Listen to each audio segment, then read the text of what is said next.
Marriage Game by Andy Hamilton, starring James Grout as the Professor, Jimmy Mulville as Thomas, Robert Duncan as Scumspawn, and Andy Hamilton as Satan.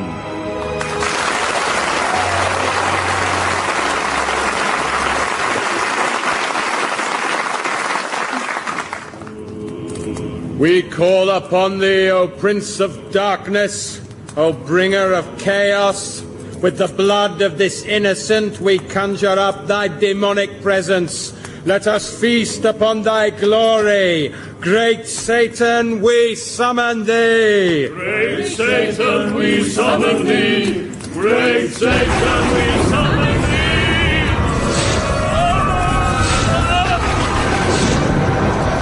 See, the evil one comes. He's here. Behold his burning eyes, his mighty wings. Oh, speak to us, great Prince of Hell. Speak, and we shall obey. I am Satan, master of flesh and ruler of the abyss.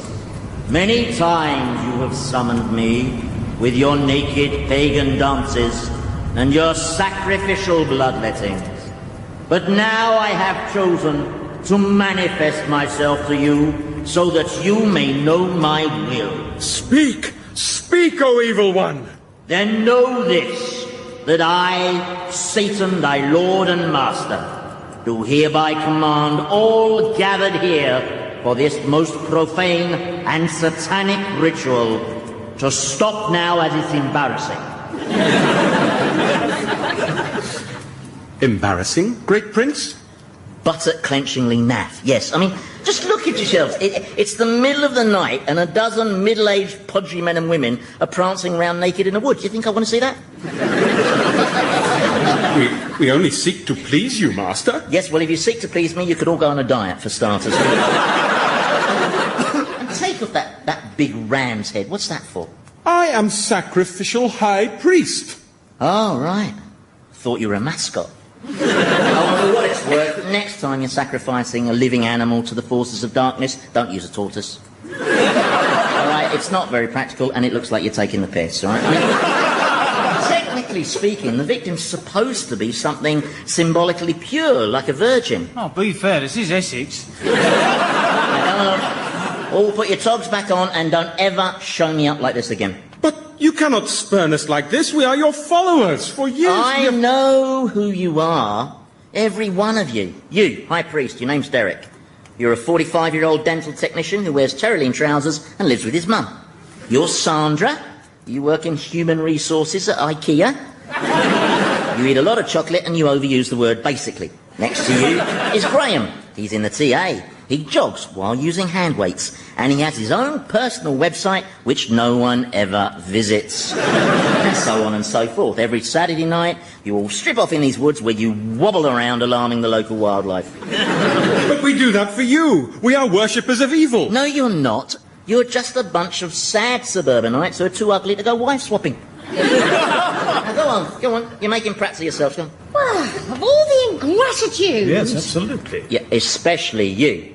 You're the biggest. Stark naked, daubed with tortoise blood, and clutching a wicker phallus. You're a tabloid journalist's wet dream. Come on, let's go.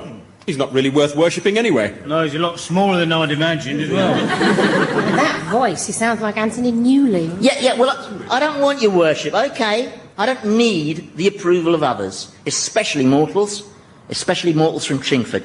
Now, clear off, go on, a lot of you. All right, we're going as fast as we possibly can go. Oh, I don't think so.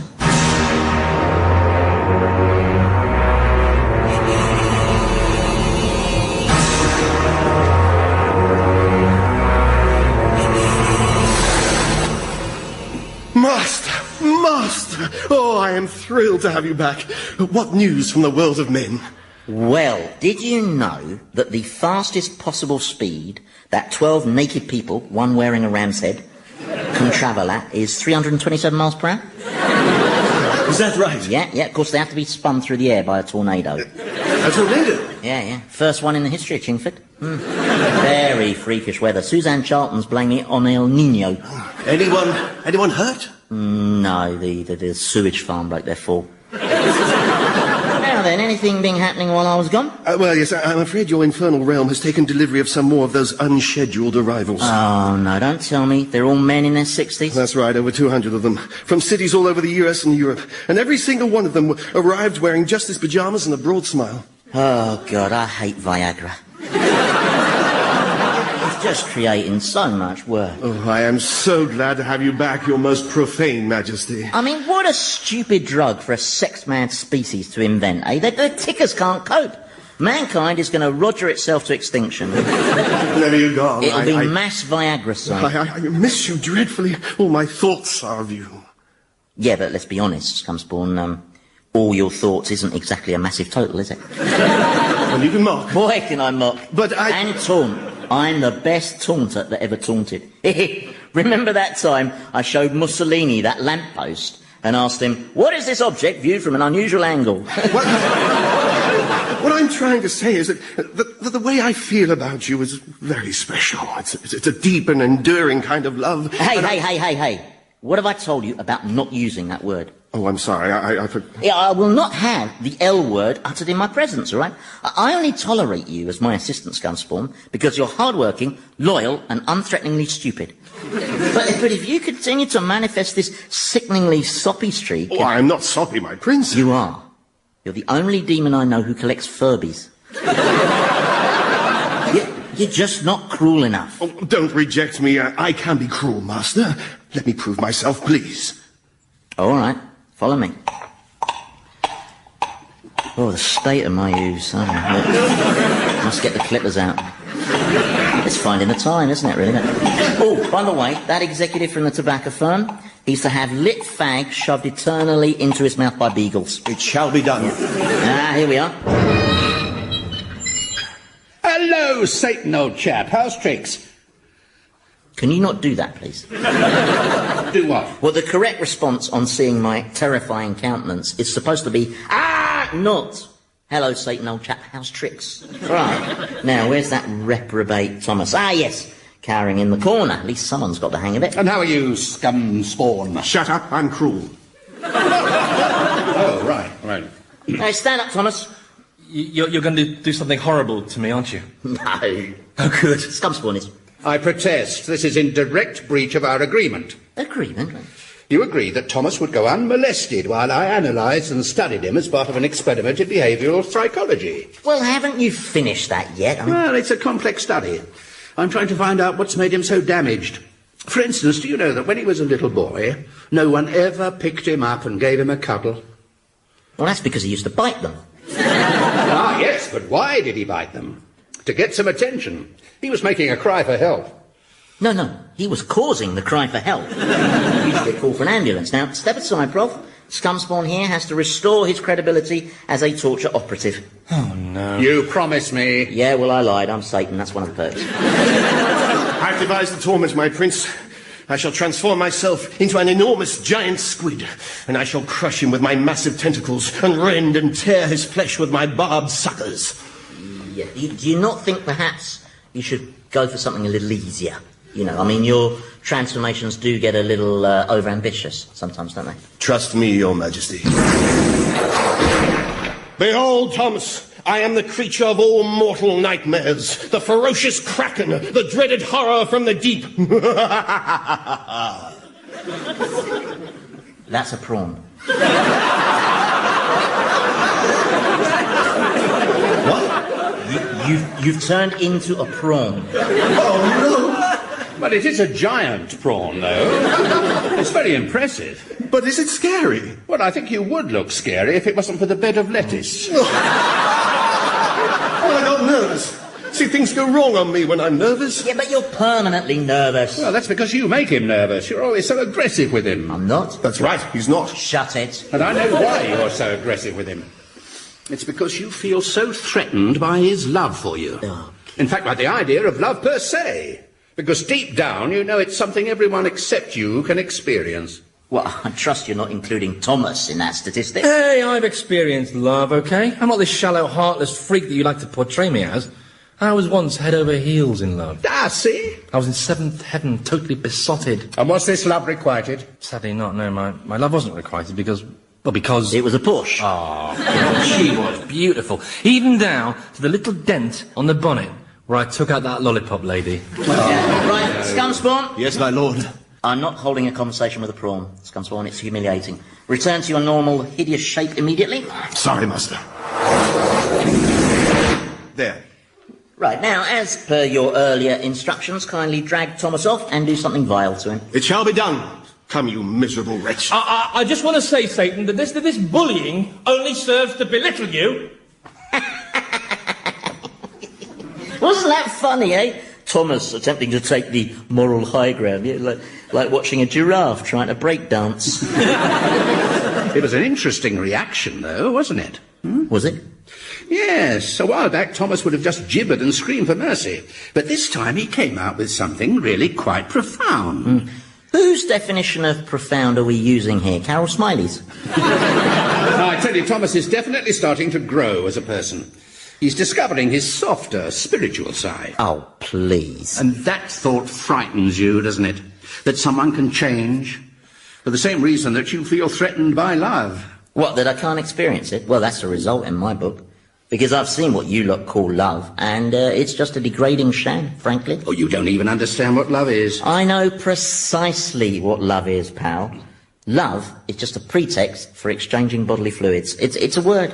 It has no substance. Ah, that cynical tosh. All right. Show me one substantive example of love, then. Go on. The Taj Mahal. Eh? The most exquisite building in the world. Shah Jahan's memorial to his beloved wife. It was built as a lasting monument to their love. It was built as a tax dodge. What's the matter with you? It was either that or get clobbered for death duties. I tell you, all acts of love are just selfishness in disguise. No, you're wrong again, you see, because true love is about regarding the other person's happiness and needs as being as important as your own. Well, you're just being silly now. And it's true. I mean, look at me and Deborah. I love her, I always will, but I don't want her to spend the rest of her life moping over me. I mean, that'd be... Flattering? No, awful. Oh, right. No, if she were to meet someone new and fell in love, well, I'd be pleased for her. In fact, I'd be delighted. Oh, right. Well, it's just as well, really. Sorry? Well, she has met someone new. Has she? Yes. So you must be delighted. Oh, no, yes. Yeah, I've seen her out and about with them a few times when I've been sowing mischief. Yeah, they always look very happy together. All right.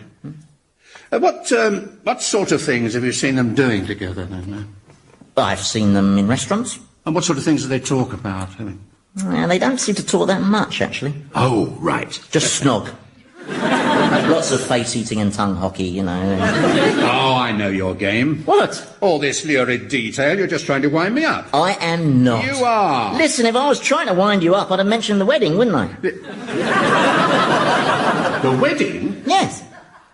You mean they're getting married? In St. Peter's Church, Chingford. Yes, it's a conventional, bog-standard wedding, you know, white dress, choir boys, irritating photographer. Well, that's terrific. Isn't it just, yes. I'm very pleased for her. She's got to get on with her life. Quite right, yes. Yes.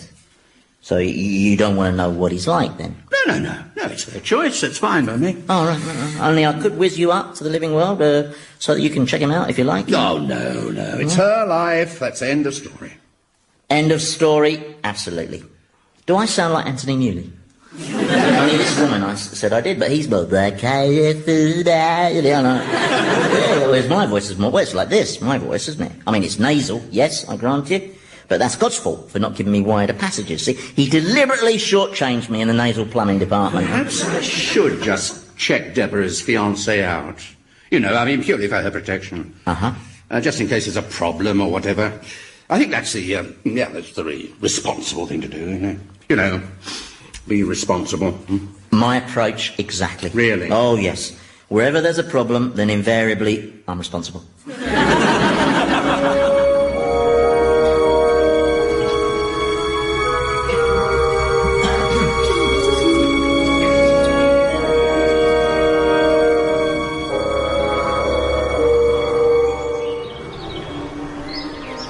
Here we are.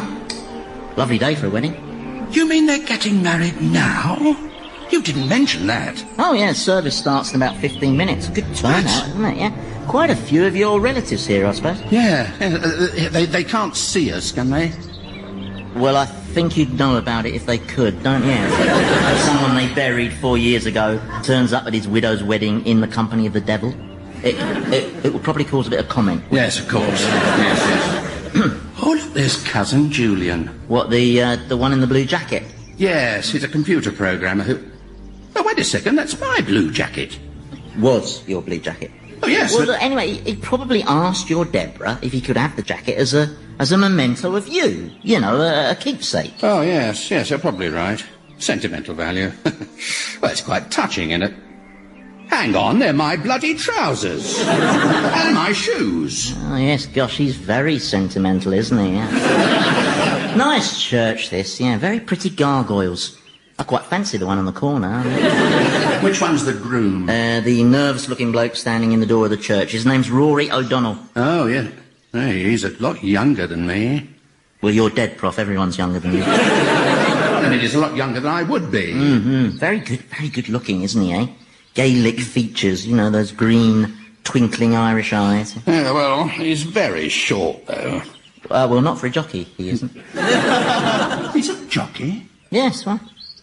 Well, yeah, I'm just surprised she chose a jockey, that's all. They're not renowned for the quality of their minds, are they? Well, maybe it's not his mind that she likes, eh? Perhaps he's a good stayer. Oh, really? You know you're very vulgar. Prof, look at me. I've got 2 horns, a red face and a goat's arse. I'm hardly likely to worry about appearing vulgar now, am I? Oh, hello. Cousin Julian's having a chat with him. Let's go earwig. So, Rory, bit nervous? Oh, certainly am. Just hope and pray I can make Deborah half as happy as she was with her first hubby. What was he like? I don't really remember much about him, apart from his being my size. He must have been a terrific fella. Wish I'd met him. Well, I must say, he seems a very decent chap. Doesn't he just? Yes. Well, let's go see if you're right. Where are we? At police station. All right. As you know, this is going to be a massive investigation, but as with any major police operation, before it begins, we need to pick a media-friendly name for it. Now, Divisional HQ are worried we've been underperforming in this area. They particularly feel that last month's clampdown to get the prostitutes off the high street, Operation Tart Grab, was something of a PR disaster, as was our investigation into corruption within our plainclothes section. Well, Operation Early Retirement. That was a good name. Yeah, well, I liked it as well. Well, we need to come up with something better for this op. Now then, our objective is to smash this major race-fixing ring. If you just look at this projector screen.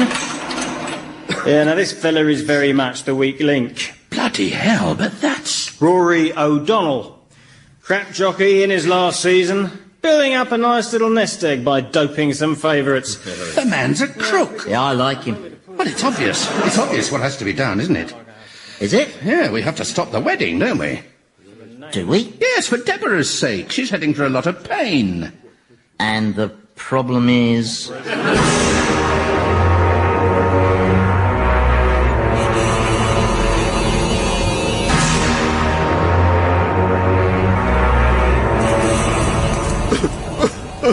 All right, now let's get this straight. I'm one of the eternally damned, and you're one of the tormenting demons, and you're the one who's crying. I'm not a proper demon, not anymore. Somehow I just can't be evil and cruel. Ever since I started experiencing all those tender feelings towards my prince, I love Satan, you see. Do you think I'm a fool? Well, you're certainly a bad picker. My sister's like you, always going out with dodgy partners, you know, perfectly okay at first glance. Then when it comes to sex, they turn peculiar. One of her boyfriends used to insist on attaching a fibre optic camera to the end of his penis. Said he was making a Channel 4 documentary. Ah, yes, that's obviously a relationship with an exploitative sexual element. What other sort is there? I'm talking about the deeper, more meaningful kind of love that doesn't involve having sex with someone. Oh, you mean masturbation? Oh, no. Well, what's the point? You won't understand it. I don't understand it. Part of the time I feel exhilarated, but then the rest of the time I feel anxious and confused. Perhaps I'm having some sort of nervous breakdown. I had one of those once. Really? How long did it last? Just till the fraud trial was over. What's going to happen to me? No, all right. Don't panic. Listen, you just lost a bit of confidence. You don't forget how to torment. It's like riding a bike. Just a question of playing on people's deepest fears, like Satan does. So, if someone's claustrophobic, then you simply imprison them in Toulouse-Lautrec's underpants. If he's scared of snakes, feed him to a massive serpent. If he's scared of the dark, feed him to a massive serpent. See, it's easy. Is it?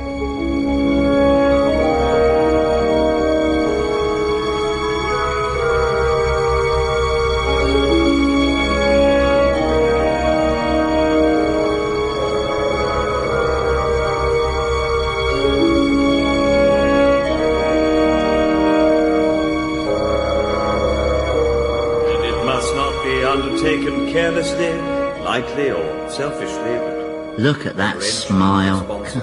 Doesn't your missus look radiant? Yes, she does. She looks as beautiful as the day... Look, we're nearly at the vows. Do something. Do I really sound like Anthony Gilly? Be honest. Your voice never sounds the same to you somehow, does it? Look, are you... I suppose it's because the head acts as a sort of sounding box and sort of... Look, are you going to do something? All right. Well, what are you going to do? Well, I'm going to have to get in there and cause some trouble, aren't I? Yes, but I don't want Deborah traumatised. What form were you thinking of taking on? Only... Oh, bloody hell, where's he gone? If anyone should know of any just cause or impediment why these two people should not be joined together in holy matrimony, let him speak now or forever hold his peace. I now pronounce you... I know a just impediment. What is the just impediment? You. You're not a fit person to marry them, Vicar, on account of your worshipping the devil.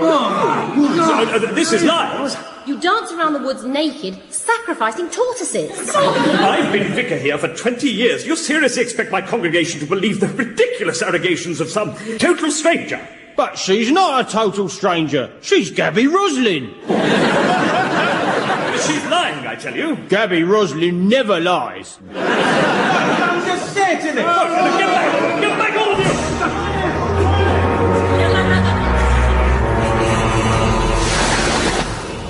I love the smell of freshly baked sinners. Well, Operation Wedding Wreck was a success, wasn't it? Yes. You don't think Deborah was too traumatised, do you? Well, she got a bit upset when they tried to burn the vicar. Yes. And when Uncle Harry died from that heart attack. I mean, that got everyone upset, apart from Cousin Julian. He got a change of wardrobe. Do you often take on the form of Gabby Roslin? I'll let you into a secret, Prof. There's no such person as Gabby Roslin.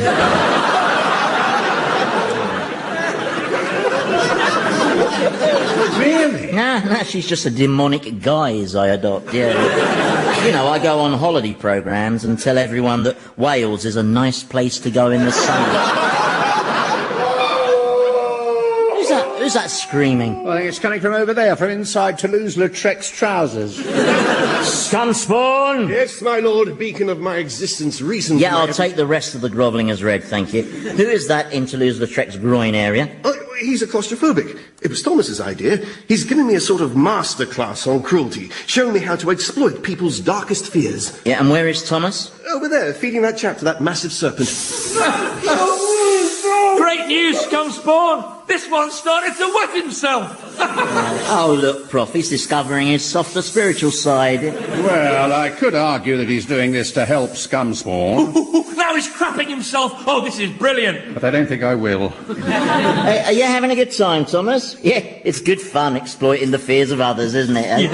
Yeah. Listen. You can just hear him screaming inside the serpent's tummy. Yeah. Is there anything in particular that scares you, Thomas? Yes, well, I'm quite scared of that look on your face. Why's that? Well, it's the look you always give me just before you turn me into a hemorrhoid. Oh, no. Oh, where have you sent him this time? Well, let's just say he's now an itch in the arse of a phobic who's inside a massive serpent. Now, as for you, scumspawn. Your brief, as I recall, was to prove you could toughen up by tormenting Thomas. Instead, you allowed Thomas to... I was desperate, my liege. Desperate to win your approval, because... I'm sorry, scumspawn, but I have no choice but to subject you to the most severe punishment possible. Of course you do. Eh? Well, you're too scared not to. I mean, you've got to lash out, because the slightest show of intimacy and you start to feel threatened. All right. I'll prove I don't feel threatened by intimacy by not punishing scumspawn. There. Oh, thank you, sir, thank you. Don't touch me, ever. Just absent yourself somewhere absent. Go on. I obey, eternal rule of my heart.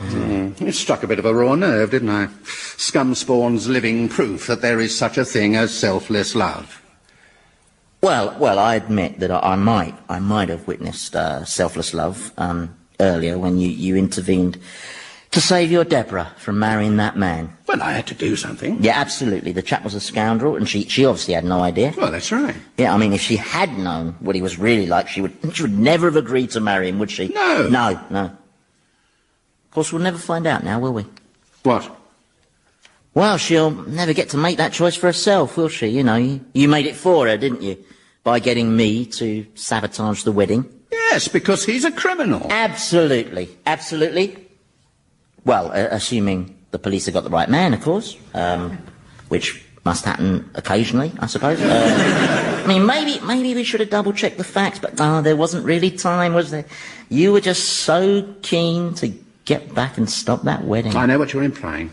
You're saying that I'm some sort of self-righteous old fraud who couldn't resist interfering because he couldn't bear to think of his darling wife in the arms of a toy boy Irish half-pint. Oh, now, Prof. Don't feel threatened. You think you've proved my love's just selfishness in disguise, don't you?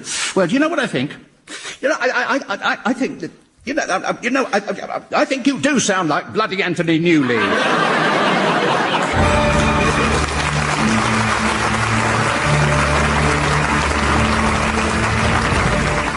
Old Harry's Game featured Andy Hamilton as Satan, James Grout as the Professor, Jimmy Mulville as Thomas, and Robert Duncan as Scumspawn, with Felicity Montague, Philip Pope, Nick Revel, and Michael Fenton Stevens. The programme was written by Andy Hamilton and produced by Paul Mayhew Archer.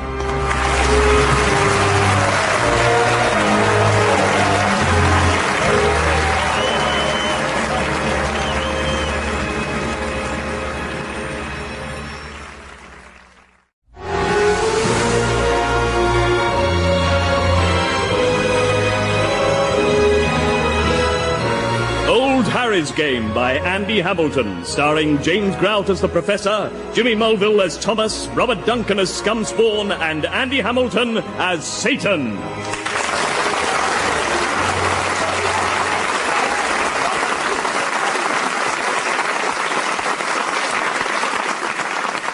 And so every day I would go to the British Museum and I would think and I would write, and eventually I honed and perfected the theory that I expounded in Das Kapital.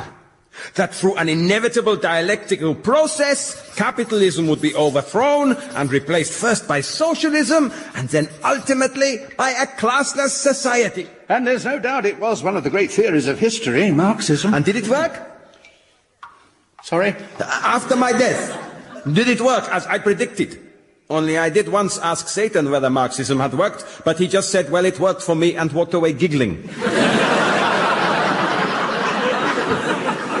Right. Yeah. So, did my theory prove correct? Or was my entire life's work a complete waste of time? I do like your beard. Some men really suit a beard, don't they? And you're one of them. But I don't like the ones that are too neatly shaved to follow the jawline. I think that's always looks a bit creepy, don't you? Yes, I do. Bakunin had one like that. Oh, did he? Yes. I always thought it was rather odd, an anarchist having such a well-ordered beard. Ah, yes, the anarchists. Now tell me about them. Why do you ask me all these questions? Well, I'm making the most of a setback. I'm in hell, which is a setback. But also here in hell is virtually the whole of humanity's past. So I've started interviewing key figures to produce the ultimate chronicle of mankind. The definitive history book. And Satan allows you to amuse yourself in this way? Well, it's sort of to settle an argument between him and me. He says that human history is a pointless thing to study because man is incapable of learning from his experience. But of course man learns from his experience. Well, obviously. And through that process of empiricism, he moves inexorably towards a more perfect and humane society. My theory proves that, doesn't it? It really is a very fine beard. Distinguished and yet... My theory was a success, wasn't it? Well, yes, to an extent. In fact, in 1917, there was a revolution in Russia, and the world had its first socialist government. Aha, the first stage, as I predicted. Indeed. And what happened after that? I don't like pointy beards, though. What happened after that? Oh, look, here comes Satan. That's nice. All right. Keep the noise down and stay in single file, all right? Who were all this lot? Oh, it's a delivery for you. More historical figures for you to interview. Let's see, I've got Alexander the Great, Cesare Borgia, Saladin, Cortez, Bismarck, and representing the little ladies, Queen Boadicea. Oh, she hates that. Just look at her face. I'll have you, Satan! Yeah. Stay out of this, babe. It's man talk. She's frothing at the mouth there. Look. I'll just stash them in this pit over here. You're being very helpful with my project. Yeah, well, I am amused by its futility. Well, I'm really enjoying it. It's a fascinating opportunity to get first-hand eyewitness accounts and then use them to do a detailed analysis of the past. Ah, yes, the past. But, objectively speaking, what is the past? Well, I'll answer my own questions, if you don't mind, thank you. You see, the past it is an illusion. It's here for a moment, as the present, and then it's gone, like a soap bubble. There's nothing to analyse or learn from. Oh, but that's nonsense. The past lives on in documents, in artefacts, on film. But who writes the document? Who commissions the artefact? Who points the camera? Humans. Dodgy little flesh-covered creatures who bend and twist and reinterpret and are generally as dependable as David Beckham. No. You cannot point at any one thing and say truthfully and objectively that there, indisputably, is the past. Oh, yes, you can. You can point at a star. Stars are images from the past that live in our present. All right. Not counting little sparkly lights in the sky. All right. You have to accept the validity of my argument. Now, what about genes? Genes are fragments of the past that shape us in the present. For instance, human DNA contains genes that originate from when our ancestors were prehistoric squid. All right. Disregarding sparkly lights and tiny bits of very old squid, you have to acknowledge the validity of my argument. What, that the past has no value? Yes. That's cobblers, I'm afraid. I mean, the past maps human experience. We learn from it and chart the future. My book will show that. Yeah, well, I look forward to your disillusionment. I'll drop by some more giants of history later. Oh, cheers. Including Emperor Hirohito. He would have been in this batch, but he was still only halfway through his scourging. Yeah. Japanese people take longer to scourge. Why is that? Well, it's their culture to always be polite, you see. So you're never quite sure if they're screaming because they're actually in pain or because that's just what they think you want to hear. Yeah. Have you got everything you need? Yes, thanks, yes. Yeah, have you finished with Karl Marx? If so, I'll return him to the pit of fools. Well, we haven't quite covered everything that I wanted to, but... No, you still haven't told me. Told him what? Whether my Marxist theory proved correct. What happened after the socialist revolution in Russia? I'd rather not say. You can't do that to me! Look, Carl, you have to respect the prof's decision, okay? He's a man of judgment and integrity. Oh, thank you. Yeah, if he chooses, everyone decided socialism was a crap idea and scrapped it, that's because he doesn't want to upset you. All right. Honestly. Now look what you've done. He's gone into shock. Carl, are you all right? They decided it was a crap idea? Yeah. In fact, they've retitled your book Das Capital.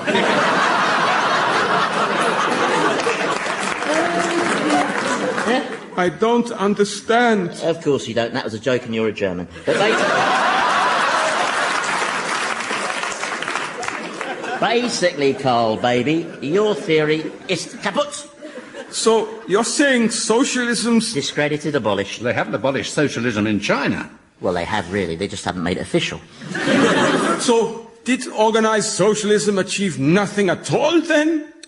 Well, not unless you count the Trabant. And And some very hairy female sprinters, no.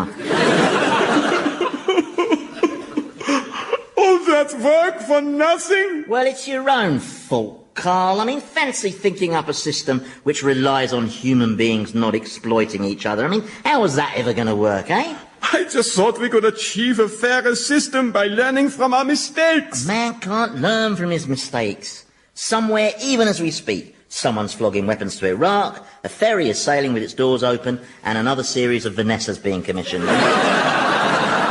I know why you're so hostile to the notion that man learns from his experience. Oh, here we go. It's because you're so ashamed of your own past. Look, Prof, I'd love to stay and listen to your views, but I'm worried I might drift into a coma. So, if you'll excuse me, oh, and you lot, best behaviour for the Professor. Alexander the Great, keep your hands to yourself.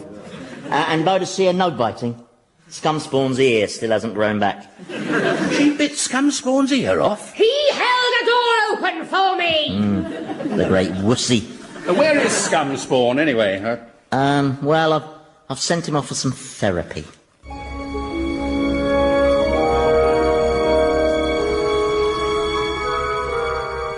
Therapy? Yes. Satan says that I've forgotten how to think like a demon, so he suggested I spend some time with you. And what's in it for me? He said you'd ask that. He said that for as long as I'm shadowing you, he won't fill your pubic hair with fire ants. Or make my toenails grow inwards till they come bursting out of my buttocks? No. Or replace my tonsils with chili peppers? None of that stuff, no. Well, all right then. I mean, strictly between you and me, I'm not sure this will work, you know? Why not? Well, because I'm not the amoral, egocentric creature I once was, you see. Now, the Professor's been pursuing my moral education, and I've discovered the deeper, more spiritual side of my personality. Damn. Sorry about that. I must say it's very rewarding becoming a more rounded individual. Is it? Oh, yes. For instance, I just finished reading the Bible. Never read it before. The Professor gave me this copy he found. He found a Bible? In hell? Yeah. A Gideon's Bible. They pop up everywhere, don't they? Have you read the good book? Oh, no. Satan won't let us. He says it's Israeli propaganda. No. Is it a good read, the Bible? It's okay. To be honest, it tails off a bit after the death of the hero. Right. Yeah. Yes, he hangs himself from a tree with 30 pieces of silver in his pocket. It's very sad. So, what you're saying is that I can shadow you, but you can't guarantee to behave with your formal venality. I'm afraid not, no. But for you, I'll give it my best shot. Just for old time's sake. Oh, cheers.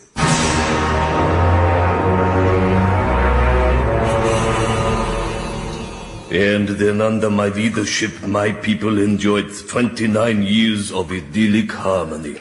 Yes. That's not quite what happened, though, is it, Comrade Stalin? I'm sorry? Well, what really happened was that you murdered millions of your own people. Says who? Says who? Says the facts. I mean, it's there in black and white in the history books. Not in my history books, it isn't. Could I possibly just say a word here? Oh. Carl, I thought I told you to wait over there. It won't take a moment. Do you recognize me, comrade? Well, your face rings a bit of a bell. I'm Karl Marx. Karl Marx. Karl Marx. No, don't tell me... You totally discredited Marxism! Have you no compunction for the misery you caused? Have you any idea how cold it was in that studying museum library? I froze my ass off for years working on that theory. All right, Carl, now. All that time! Come on. Wasted! I could have been dating women! Taking nice holidays! I could have learned to play the saxophone! People always say that. Well, I could! Oh, shut your trap, fuzzy face. All right! No.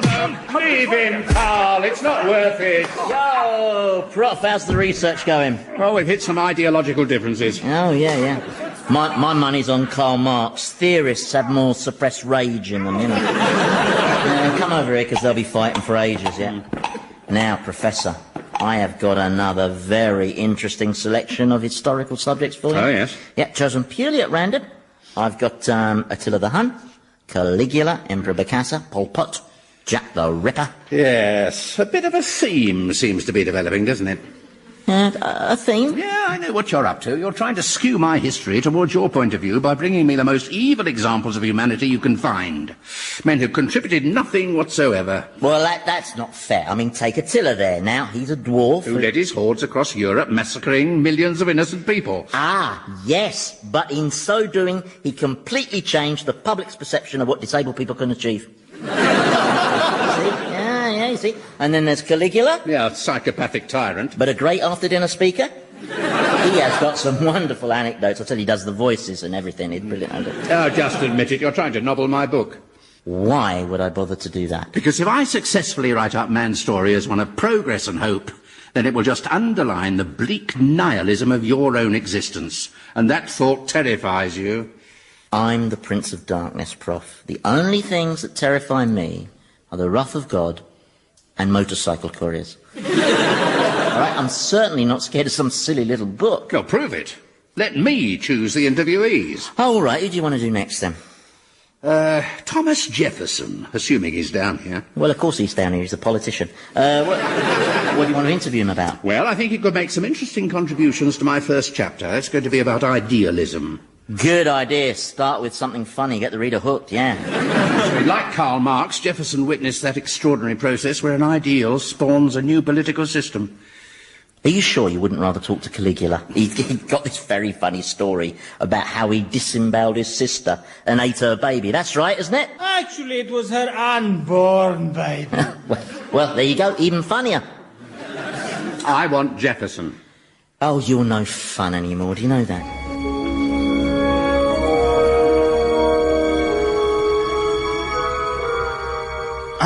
I think the main problem I have, as a demon, is I've never really enjoyed exercising power over others. Why ever not? I don't know.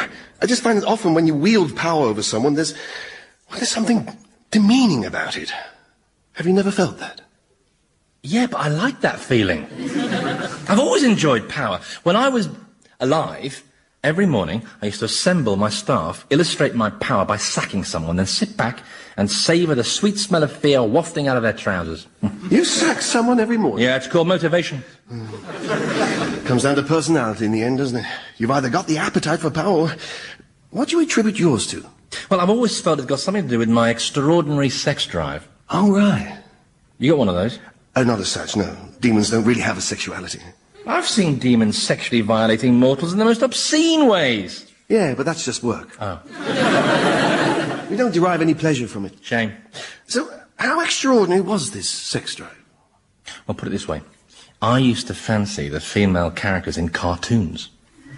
And I was once arrested for trying to shag a mannequin in the window of Dickens and Jones. What, a mannequin of a woman? Oh, yeah, not weird. Do you think it would be possible to teach me how to enjoy the exercise of power? Oh, yes, I'm sure I could if it wasn't for the fact that I've become this non-venal, more rounded person, you see. Put a lap behind me. Ah, yes, the new Thomas. That's right, the new me.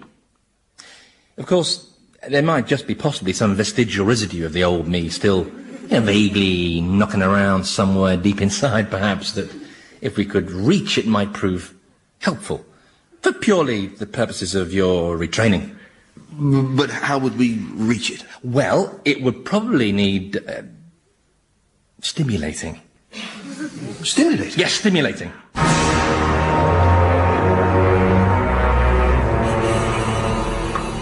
And the funny thing was, as I started to write out the Declaration of Independence, I ran out of ink halfway through the sentence, "We hold these truths to be self-evident, that all men are born equal."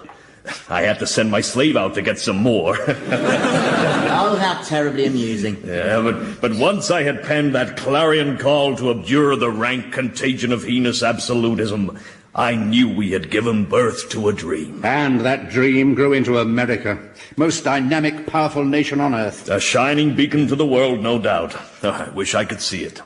Ah, now, I can arrange that. Where have you brought us? I know this room. this is the White House. Mm-hmm, and that man over there is the current president of the United States, William Jefferson Clinton. Jefferson? No. Oh, well, I can see from his furrowed brow that he's discussing weighty matters of state. Obviously, Mr. President, the interview will range widely across major topics, the Middle East, Kosovo, and, of course, on the most sensitive conflict of all, it's very important that once again you get your message across. I know, and my prime assertion, the foundation of my whole argument is, as always, my contention that I did touch your breasts, but with no intent to arouse. What's he talking about? Weighty matters. That's right, Mr. President. Remember, Mr. President, your position is that basically you were merely masturbating and she just happened to get in the way. It was an unfortunate collision. Oh, my God, who are these people? Okay, now what's the other important thing to remember, Mr. President? Every time I lie, I must try not to blink. He is a disgrace to the presidency. He has bespoiled his office. Yeah, well, there's still the odd stain, but I mean... All right, Mr. President, let's go back to the bullet points. I did touch her bullet points, but with no intent to arouse. No, not her bullet points, Mr. President, the bullet points for the interview. Oh, I'm sorry, yeah. You mark my words, this scoundrel is living on borrowed time. He'll incur the righteous wrath of the American people once they realize he's a no-good liar. Oh, no, be fair, he's a very good liar. He's had me fooled a couple of times, you know, and I tend to assume the worst in people. Anyway, the people know what he's like, and they don't care. They don't care? No, nobody cares about anything. Oh, hello. All stand for the president. I appreciate all your help. It's an honor, Mr. President. Oh, and by the way, if you're walking past Bloomingdale's, I wonder if you could pop in and do me a favor. Only they got this really cute mannequin in the window.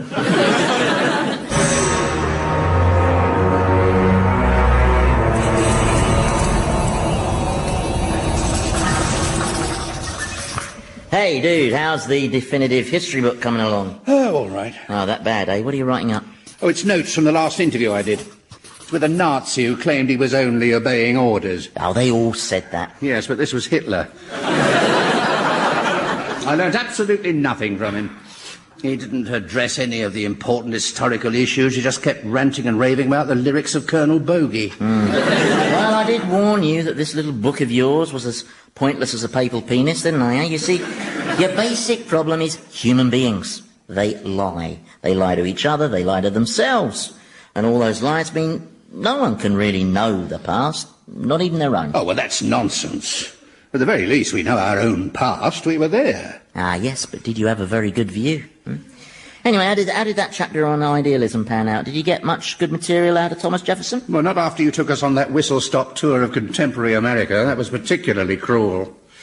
Especially the visit to the Jerry Springer show. A good episode, though, wasn't it, eh? My sister's a slut, so I sawed off her legs. Poor Jefferson hasn't spoken a word since. It is a pretty neat new cruelty I've discovered, though, isn't it, eh? Tormenting the past with the present. It's bad enough that we have to suffer down here, isn't it? Without you dragging us up to the living world for your own twisted, sadistic enjoyment. Oh, well, excuse me, but that's not what you said when you asked me to step in and stop your widow remarrying. Oh, well, I had to do something. She didn't know she was marrying a criminal. When he's a jockey who takes bribes. And presumably he is by now behind bars where he belongs. And Deborah will have realised just how despicable a character he is. Well, has she? Don't ask me. Well, you could find out what's happened. I mean, you could take me to see if she's... Oh, no, I wouldn't want to drag you up to the living world just for my own twisted, sadistic enjoyment now. No, it's all right. I mean, I don't mind. I mean, this is different. Oh, please take me. Listen, Prof, maybe there are just some things you have to accept that you're not meant to know. Well, I just want to check everything's turned out okay. All right. But this will all end in tears, I'm pleased to say.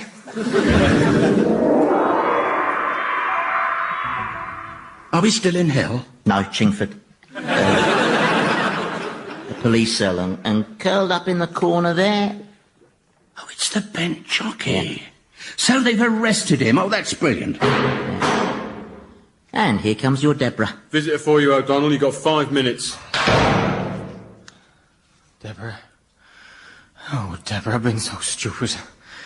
It was my last season racing, and well, my sister Rose is seriously ill in a clinic in Ireland, and it is a good clinic, and I knew with the money and all from the race fixing, I knew there'd be no worries about paying for her to stay there, and I know I should have told you, but I just didn't want to get you involved. Did you know about this ill sister? Yes? Well, why didn't you tell me? You never asked. So, anyway, Deborah, I'll understand if you never want to see me again. Do you know what I do in difficult situations, Rory? I try to imagine what my darling Richard would have advised me to do. Ah, that's my girl. But I know that if he was here now, he'd tell me to stick by you. What? Because I love you. I would never tell you to do that. But I just can't abandon you. Yes, you can.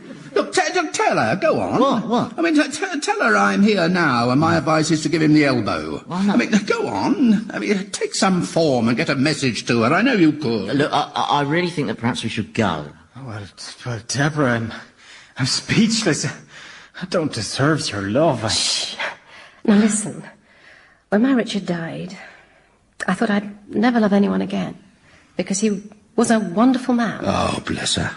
He had a marvellous life.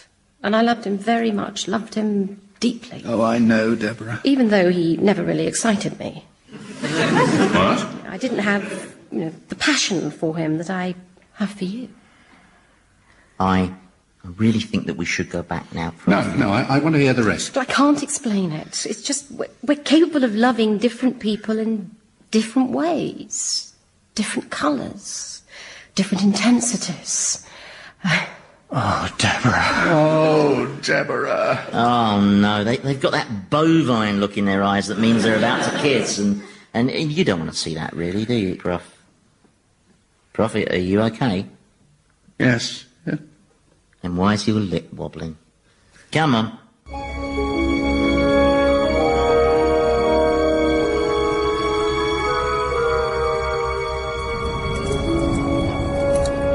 Well, here we are. Back where we belong, eh? What? You think you know someone, don't you? You think you've shared experiences, but you didn't. You just happened to be there at the same time. Listen, Prof, in a nutshell, you're dead, she's not. Okay, so she's moved on to pastures new. I mean, come on. Only swans mate for life. That's why they're so bad-tempered. What? Oh, no. Scumspawn! At your beck and call, my prince. Scumspawn, what is Thomas doing over there? He's helping with my therapy.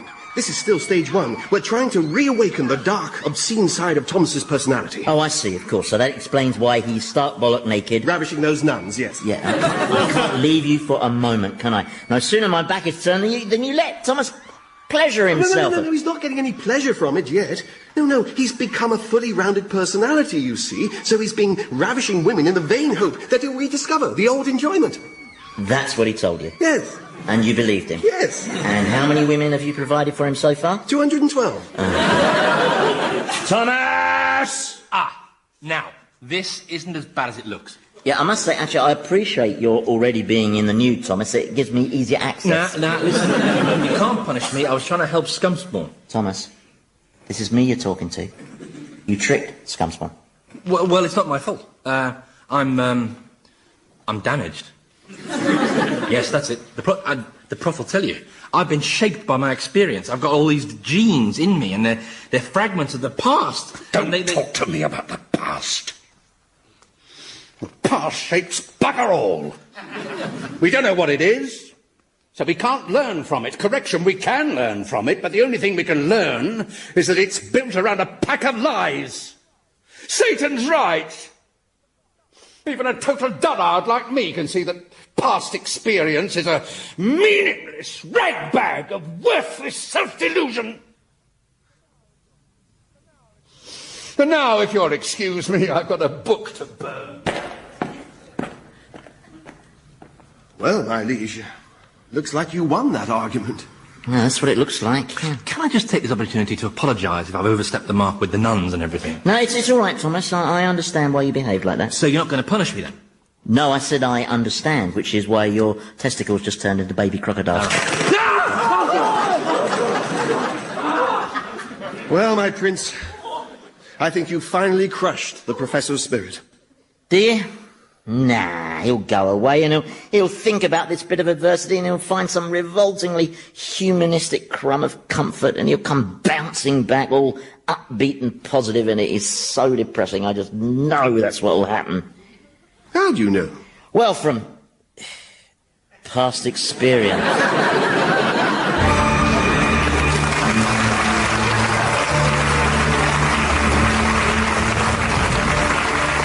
Old Harry's Game featured Andy Hamilton as Satan, James Grouth as the Professor, Jimmy Mulville as Thomas, and Robert Duncan as Scumspawn, with Felicity Montague, Philip Pope, Nick Revell, and Michael Fenton-Stevens. The programme was written by Andy Hamilton and produced by Paul Mayhew Archer.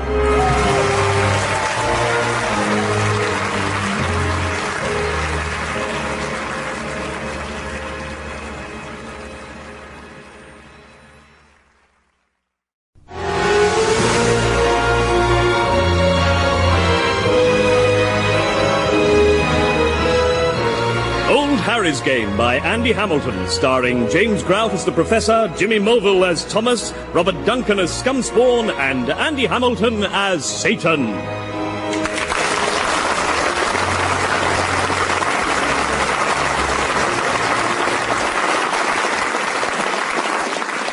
So then I said to Mrs. Dalrymple, I said, listen, you may be the headmistress of this school, and I may only be a 6-year-old boy, but I'm the one who happens to possess the negatives. Then I said, I also possess an audio tape of you shouting, "Kiss my nipples, Mr. Perkins, you elbow-patched love juice maker." And you know, funnily enough, all the F's on my school report magically changed themselves into A's. Are you listening? What? Oh, I'm sorry. What's the matter with you? Normally you're so cheerful and positive and annoying. Yes, well, recent events have lowered my spirits somewhat. What recent events? Well, Satan took me out to the living world and we eavesdropped on Deborah, my wife. Widow? Yes, my widow. And anyway, she was talking to her boyfriend and she told him how much she had loved me, even though I wasn't very exciting. No, well, it's the niceness thing that makes you so dull, you see. Nice people are boringly unsexy. That's why women are attracted to bastards. Oh, for God's sake. It's a well-known fact. I read it in a magazine. What magazine was that? Bastards Weekly? How do you know about that? It's supposed to be a secret publication. You mean there is actually a publication for citizens who need to dump toxic waste or find a backstreet abortionist? Yes. Oh. You can't find that stuff in yellow pages. Oh, God. Oh, come on, cheer up, Prof. You're supposed to be helping me unravel the mysteries of my troubled personality. Have I ever told you about the time I administered a punishment beating to my sister's guinea pig, eh? It's hilarious. It's all right, pitiful mortals. Don't stand up. I shan't be long. I've just dropped by for a quick gloat. So, how are you, Prof? Apart from the torment of discovering your wife regarded you as a glorified cup of Ovaltine. Oh, bugger off. Bullseye! Look, I'm not in the mood, okay? Well, I am. I've just been creating some brilliant discord in the world of men. I tell you, see, I've discovered this great new diabolical ruse. I take on the form of a city gent, I get on the Northern Line, going home in the rush hour. I wait till the train's packed solid with tired, tense passengers. Then I set off my mobile. It drills this nerve-jangling electronic tune, a very slow version of The Sun Has Got His Hat On. It's very loud and makes a lot of people glare at me. Till I take it out of my pocket, then it rings twice as loud and everyone glares at me. But then comes the exquisite torture. I start to share a totally pointless conversation with 200 trapped people. You know, stuff like, yeah, well, I'm just coming into Clapham South now, so I should be home in approximately 1 1/4 minutes, yeah. So, yes, you can start to drizzle some olive oil over the roasted fennel and open that Montrachet so it can breathe, right? Then, without any warning, I laugh very loudly at something only I can have heard.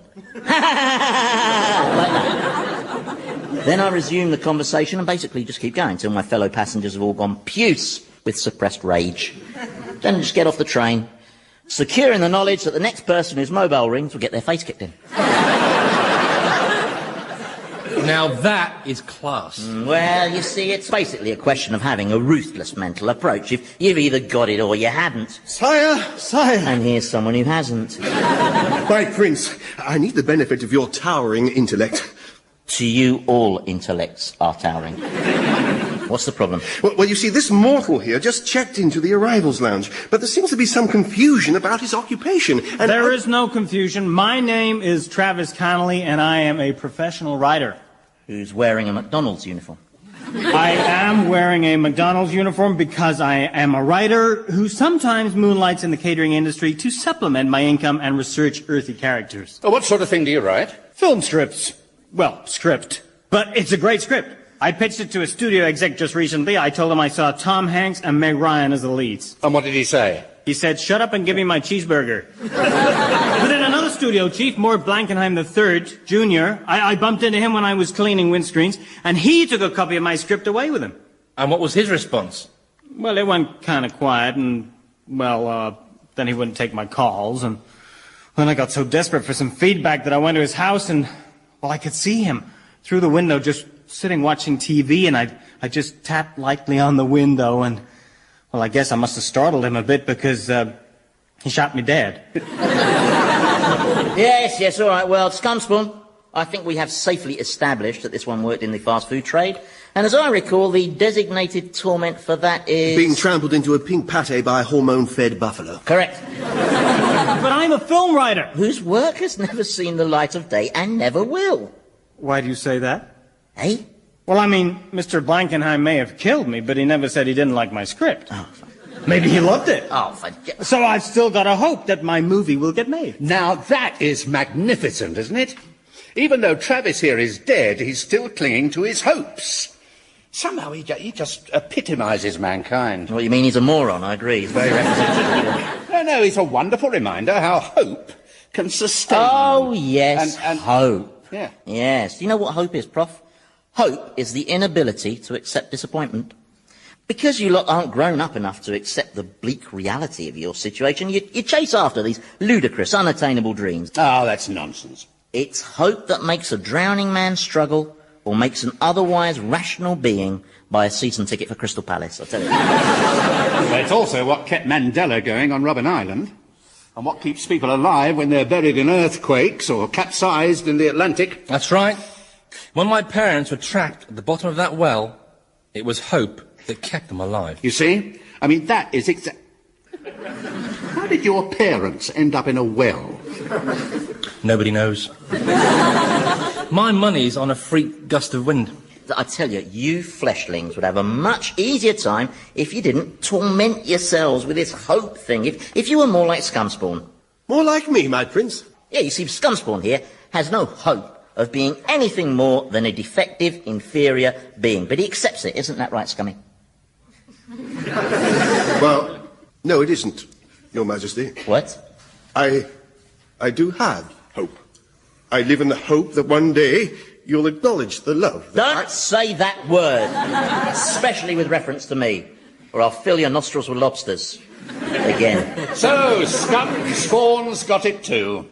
It seems like everyone needs hope. I don't need it, pal. I get by very nicely without it. Thank you very much. Methinks he doth protest too much. Methinks he doth ask for a nose full of lobsters. You're just getting cross because you can't satisfactorily explain the force that makes Travis here still believe somehow that the goal of his life, his film, might yet come to fruition. Oh, if that were to happen, I'd be totally content, believe me. No, I don't believe you.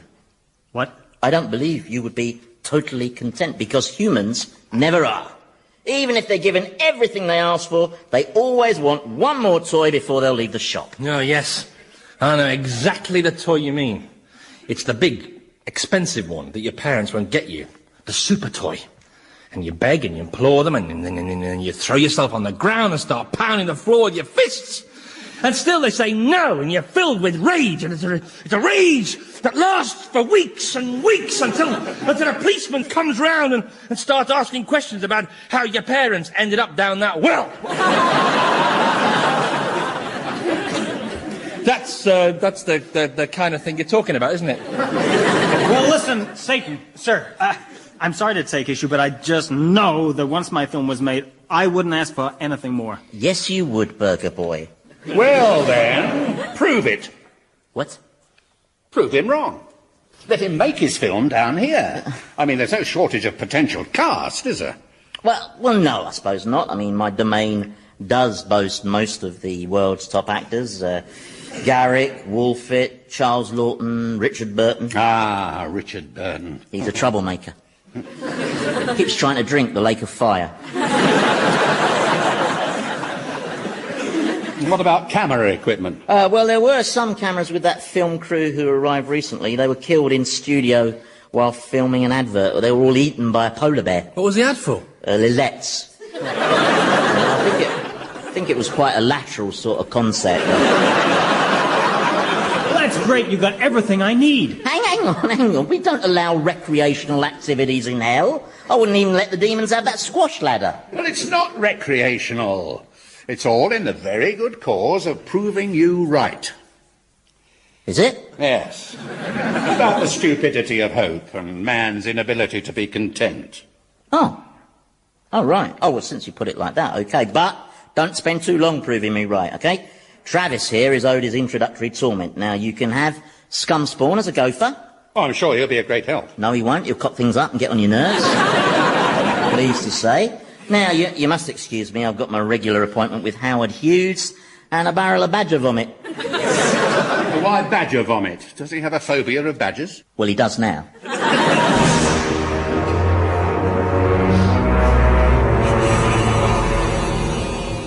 Well, this is exciting.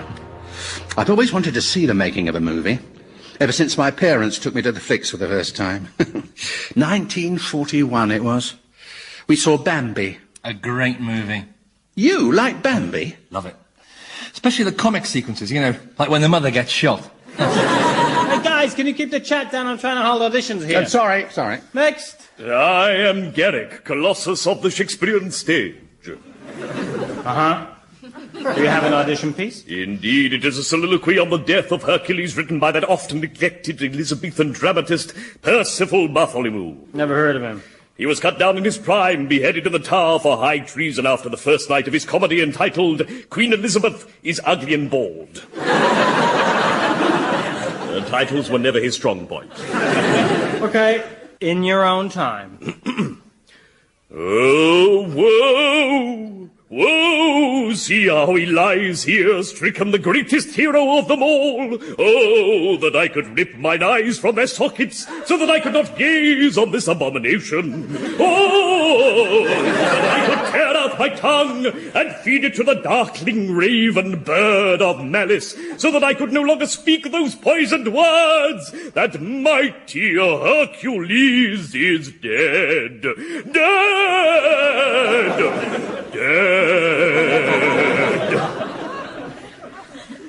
You've not worked a lot on film, have you? What is film? What would you say if I were to offer you a minor role? I'd say I've killed men for less. So you won't do a walk-on? Walk-on, no. Stride-on, yes! Okay, just wait over there. Can I have the next auditionee, please? Have you read this script of Travis's, then? Oh, yes. I mean, it's fundamentally a reworking of the 1940s classic Casablanca, only with a psychopathic mutant alien as the Nazis. Hey, I won't tell you again, guys. Cut the yakking.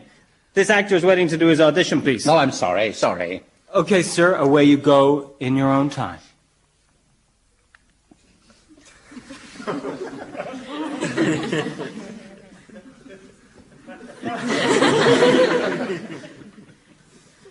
Thank you, Mr. Valentino. We'll be in touch.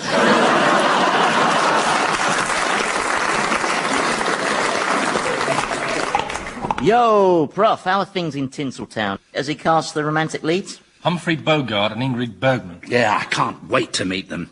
He was so charismatic and she was, so beautiful. But Swedish, still likes a trade, isn't it? Now then. Oh, hello. Here comes Bogey. Who's directing this lousy picture? I am the writer/director. Is there a problem? Yes, the script. It stinks. Stinks like Sidney Greenstreet's armpits. Well, you do surprise me, Mr. Bogart, because my piece is actually an homage to Casablanca. Yeah? Well, Casablanca stank, especially the ending. They told me they'd use the one where Rick fills Laszlo with lead and then screws the dame there on the runway. I know you, don't I? The name's Satan, Mr. Bogart. We met when I welcomed you into my kingdom. Yes, I remember. The 60-foot-long leech. My homage to the African Queen. Great news, movie makers. I found us an experienced cameraman. Albert Claypole, 30 years behind the camera, at your service. Thrilled to meet you, Albert. Now, here is the camera. We're working on 35mm, and I thought we could kick off by maybe blocking the first scene. No problem. Now, if you can just get a nice close-up for me of Miss Bergman. Miss Bergman, would you mind stepping onto the set, please? And not before time. Can I just say, Miss Bergman, what an honour it is to meet you. Why, thank you. Well done, Scumspawn. He seems like a shrewd find. Very experienced. Yes, I think Albert proves I'm not quite the defective, totally inferior being that some portray me as. Now, Miss Bergman, if you could inch slightly camera left. Oh, yes, that's a nice framing. Now, if you could just look at the camera and say cheese. Cheese? Yeah, and then we'll do a group shot with the bride's family.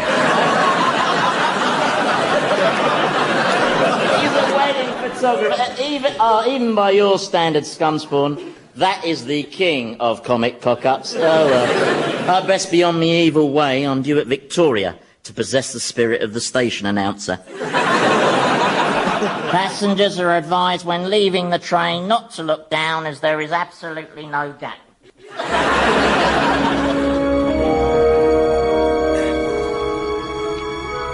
Look, I am the auteur, I decide. But look, this character is a violent, awesome destroyer who rips people to shreds with his 18-inch-long talons, isn't he? That's right. Well, all we're saying is that we're not sure that Noel Coward is right. Look, I feel Mr. Coward will bring an unexpected quality to the mutant alien. I'll make him take off the dressing gown, obvious. Yes, but Besides, he's delighted to be playing a different kind of role, isn't that right? I'm terribly, terribly thrilled, dear boy. Can we stop all this Nancy boy talk and do some rehearsing? Sorry, Mr. Bogart, yes, of course. Now, this is the climax to the big love scene with Miss Bergman here. Now, what do you do? I know how to do a love scene, pal. I grab the dame hard by the shoulders, like this, and I say, stop fighting this, sister, it's bigger than both of us. And she gets emotional and all hysterical, till I have to slap her around to calm her down. Then suddenly I kiss her so hard I bruise her teeth. And at first, she tries to beat me off with her little fists, but then she melts and starts kissing me back. Then the orchestra strikes up, and soon there's not a dry seat in the house. Well, the thing is, Mr. Bogart, sir, modern audiences would probably find that kind of love scene a tad unrealistic. I agree with Travis. I think a more convincing way for you to portray a sensitive, caring lover would be if you were to spend 20 minutes arousing me through clitoral stimulation.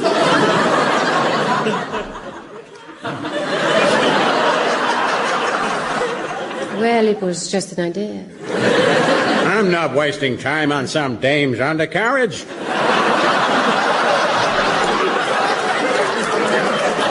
People will think I've turned into a sissy. Okay, listen, you guys. Let's look ahead to the moment when you two are suddenly attacked by the mutant alien. Yes. Now, dear boy, the script says that I leap forward and start slicing flesh with my steel talons. And I was wondering if instead I could just lacerate them with some very witty epigrams. No epigrams, just a blood-freezing roar. What? Like this? Oh. No. Arrgh! That's a roar. No, this is a roar. Garrett, you're only an extra in this scene, so just... I am a mutant alien. No. Oh, for God's sake! What is the matter with you people? These roars are pathetic. Do none of you know what it feels like to be a psychopathic mutant alien?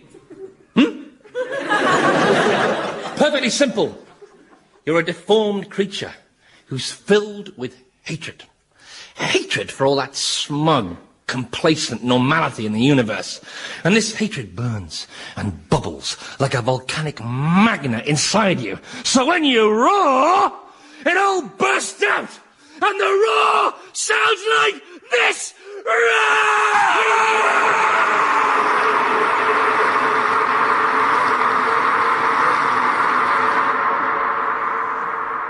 Oh, that's better. I feel strangely relaxed now. What the bloody heck was that? That was Thomas letting rip a lifetime's worth of hatred. Well, no, actually, it was just years 0 to 5. It was very impressive, yeah. I haven't heard a roar like that since that time I spiked the Reverend Ian Paisley's mouthwash with Tabasco. And that roar has just won him the part as a psychotic monster. And no acting required. Well done, Thomas. Now, how much longer is this shambles of a movie going to take, eh? Only I need Scumspawn back. I've got a special job for him. Oh, that is nice. It'll make him feel wanted. Yes, yes. Howard Hughes has been thrashing about rather messily in his barrel of badger's vomit, and I need someone to lick up the spillage. So, where is Scumspawn, anyway? He's tracking down a saxophone. A saxophone? Yes, you see, in the final scene, Joe, a person of color who plays music in the bar, is asked by the hero to play the lover's tune. And it all builds to this fantastically romantic climax where... Stop right there. Oh, right. You mean you don't want me to tell you the ending? No, I mean, stop right there. You're boring me, Richard. Look, if you haven't got something constructive to contribute, then just leave us alone. Ooh, get her, yeah.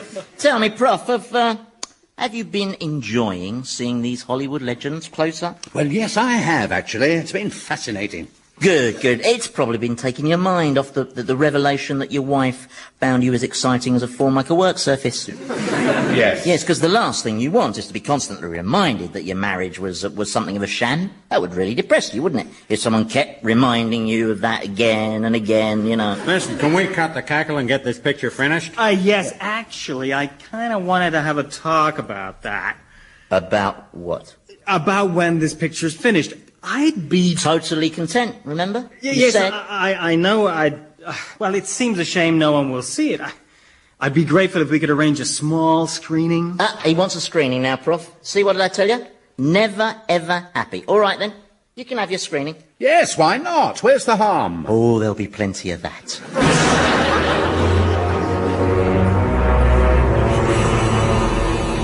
Now, you are probably wondering why I've gathered so many of you demons together in one place. It's not another health and safety seminar, is it? No, it's not. Yeah, only that was a total waste of time. Yeah, especially all that stuff about fire extinguishers. Oh, look, why would hell need fire extinguishers? Yeah, absolutely. Now, fire prolongers, I mean, they'd be useful, you It's see. not. It is not. Will you shut up? Shut up. It's not a health and safety thing. You're going to watch a film made by mortals. Now, it's taken a long time for them to finish, as they had a few problems during filming. The lead, Humphrey Bogart, walked off the picture when he was asked to do a scene which involved him making a quiche. He was replaced at the last moment by the Prof there, a man with all the charisma of a toilet duck. You may find some of the cinematography a little strange. This is because the cameraman insisted on every shot having a cake in the middle. Finally, I should warn you that on this big white thing called a screen, you will see vivid, realistic images of violence. There will also be scenes involving sloppy kissing. So, patrons are requested to kindly throw up in the receptacles provided, okay? All right, and roll film.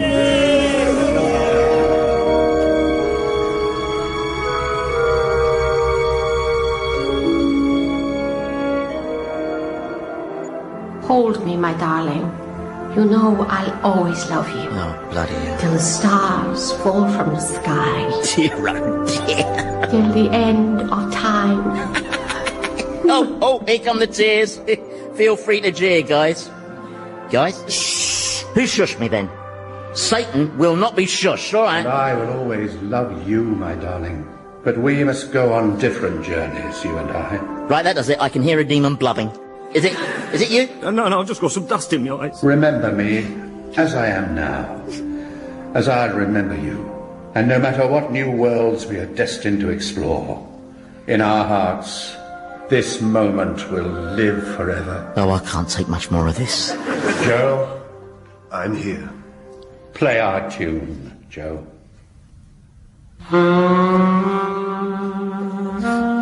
Well, Whoa. How come Scumscorn can play the sax like that? Oh, I get it. It's dubbed on, right? No, he played live. He just picked up the sax for the first time, and a few minutes later he was playing like this. He's got an amazing talent. What, Scumspawn? Talented? No. That's just, well, it's not possible. Scumspawn ends his sax solo in a second. Good. And then starts playing the piano. Oh, brilliantly. Right, stop the film, that's it. It's all over. No, I'm not having it. No. I take it you can't play the piano, hmm? Of course I can, I just choose not to.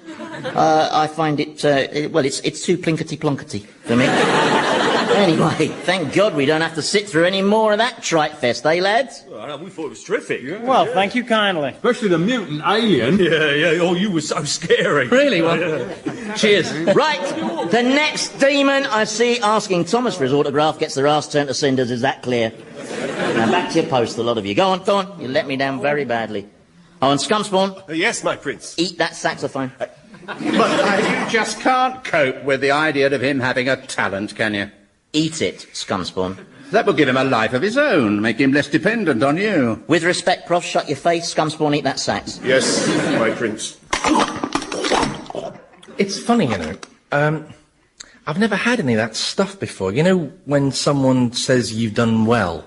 Praise. Yeah. Praise. Never had any. Well, not unless you include my accountant telling me I was the cleverest embezzler he'd ever known. Well, making this film has been quite cathartic in a way, hasn't it? It's somehow given us all a chance to grow. A chance to grow? Sorry. Crept up on me. Yes.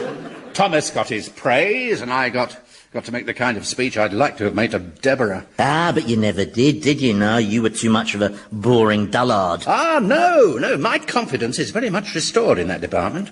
You see, Ingrid Bergman said I was the best kisser she'd known. Better even than Clark Gable. We did tongues and everything. Oh, I am getting so cross now. Oh, and while I'm in full gloat mode, you've lost the argument. What? Travis proved you wrong. He proved hope is more than the inability to accept disappointment, and now he's fulfilled his dream, he's perfectly content. Isn't that right? Yes, that's right. There, you see? Although... Oh, no. Well, it does seem a pity that my film won't be shown on general release. Travis! I mean, you could probably arrange that, great Satan, couldn't you? Get it distributed, shown in multiplexes all over the world? It's not much to ask. Well, Prof, what did I tell you, eh? One more toy from the shop. Sorry, I can't help it. It's a wind instrument, isn't it? It looks like your gloat was a little bit previous, Professor. Well, I've got some leaves to sprinkle on the railway line. Oh, and don't forget, mortals, hope springs eternal. In fact, that's what's so funny about it. You do realise what you've done, Travis, don't you? You've handed Satan a victory. And in doing so, you've basically discredited the whole of mankind. Oh, I am truly sorry. You know, it's a terrible feeling for a man to know he's let down his friends. Yes, it is. In fact, I've written this other script around that very scenario. Oh, no. I just know we could get it made. It's The Lion King meets Reservoir Dogs.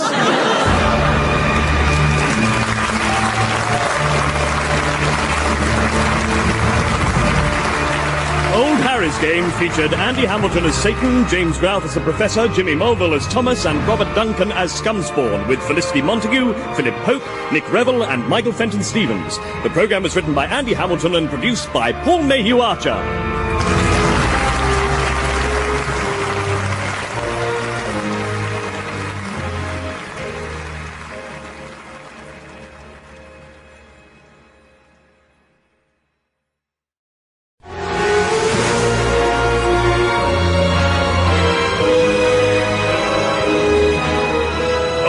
Harry's Game by Andy Hamilton, starring James Grout as the Professor, Jimmy Mulville as Thomas, Robert Duncan as Scumspawn, and Andy Hamilton as Satan.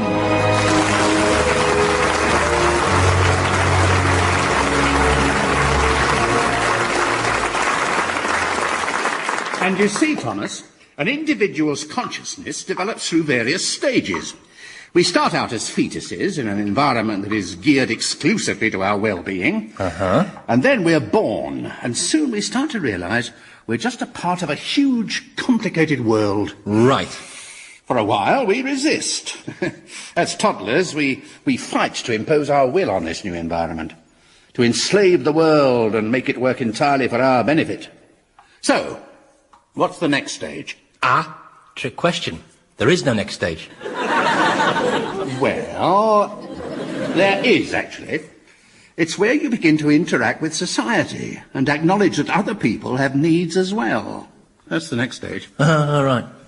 But it's not compulsory, is it? Clearly not. But without going through this stage, an individual remains trapped in the mentality of a toddler.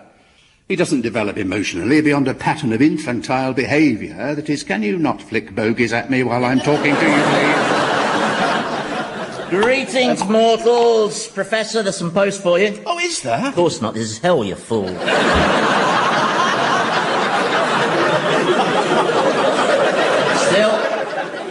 I got your hopes up only to dash them, and so that is a result.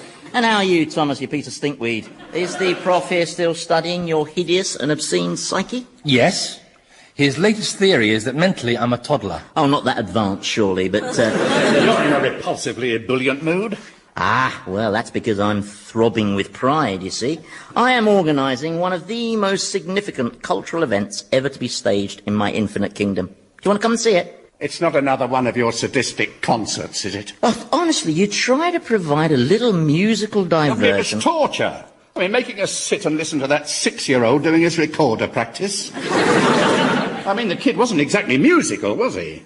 Oh, well, no, he was deaf. But, I mean, I thought he did very well, considering. I mean, Three Blind Mice is a tricky piece. Especially that first phrase. I know, he never bloody got past it. Well, no, he did in the end, but you'd all blacked out by then. Now, are you going to come and see my spectacular? No, thank you.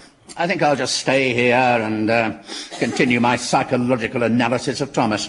Oh, right, you sure? I can give you a lift. No, it's a significant piece of academic work that I'm engaged in. It needs me to stay committed and focused. OK, means you'll miss out on a dragon ride. And disciplined, because it's a serious study that... Did you say dragon ride?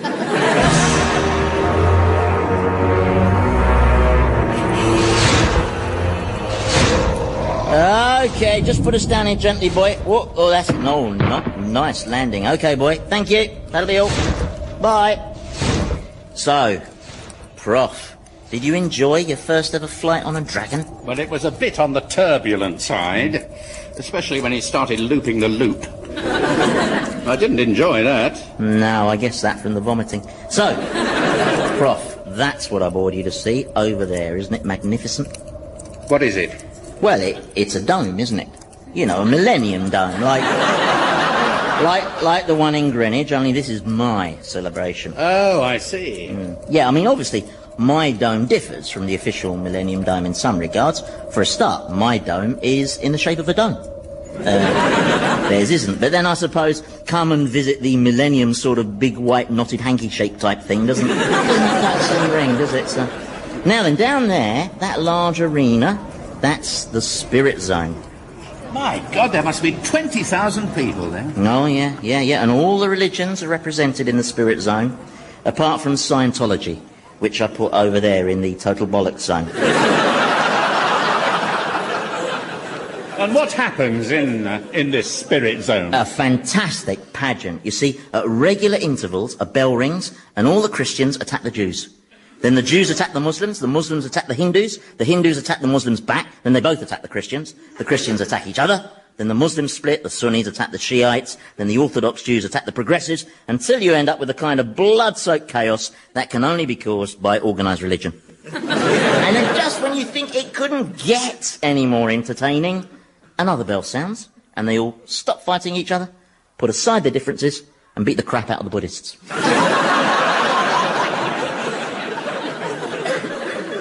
Why? I mean, the Buddhists haven't done anything. Exactly. Their passiveness is, well, it's just provocative, frankly.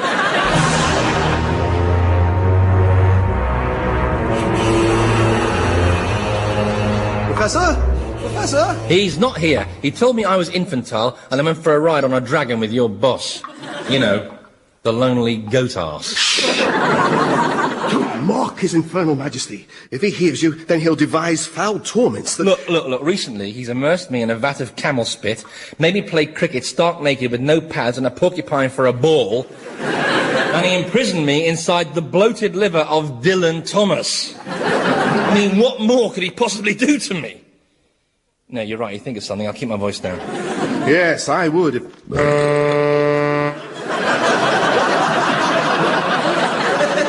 What was that? Oh, it's that saxophone Satan made me eat. Keeps repeating on me. He was so angry, wasn't he, eh? When he discovered you had a talent for playing the sax. Yes, he was. I've never seen magma coming out of his ears before. Anyway, can you tell the professor I was looking for him? Only I've got something I want to show him, that's all. I'd value his opinion. Oh, but not my opinion, eh? What? Or presumably my opinion will be too infantile, not grown up enough. Look, I just didn't think there was something you'd be interested in, that's all. It's an artistic opinion I'm after, and you've never expressed any interest in art. Hey, listen, Buster, when I was alive, I acquired £2.5 million worth of art, worked by all the great masters. Really? Which ones did you buy? Well, I don't know. You pay someone to do that for you, don't you? I seem to remember there was a rather priceless Canaletto, insured for millions, but tragically, it got destroyed in a fire. Oh, what a shame. Well, how did the fire start? Well, I don't know. You pay someone to do that for you, don't you? So, what is it you want the opinion on?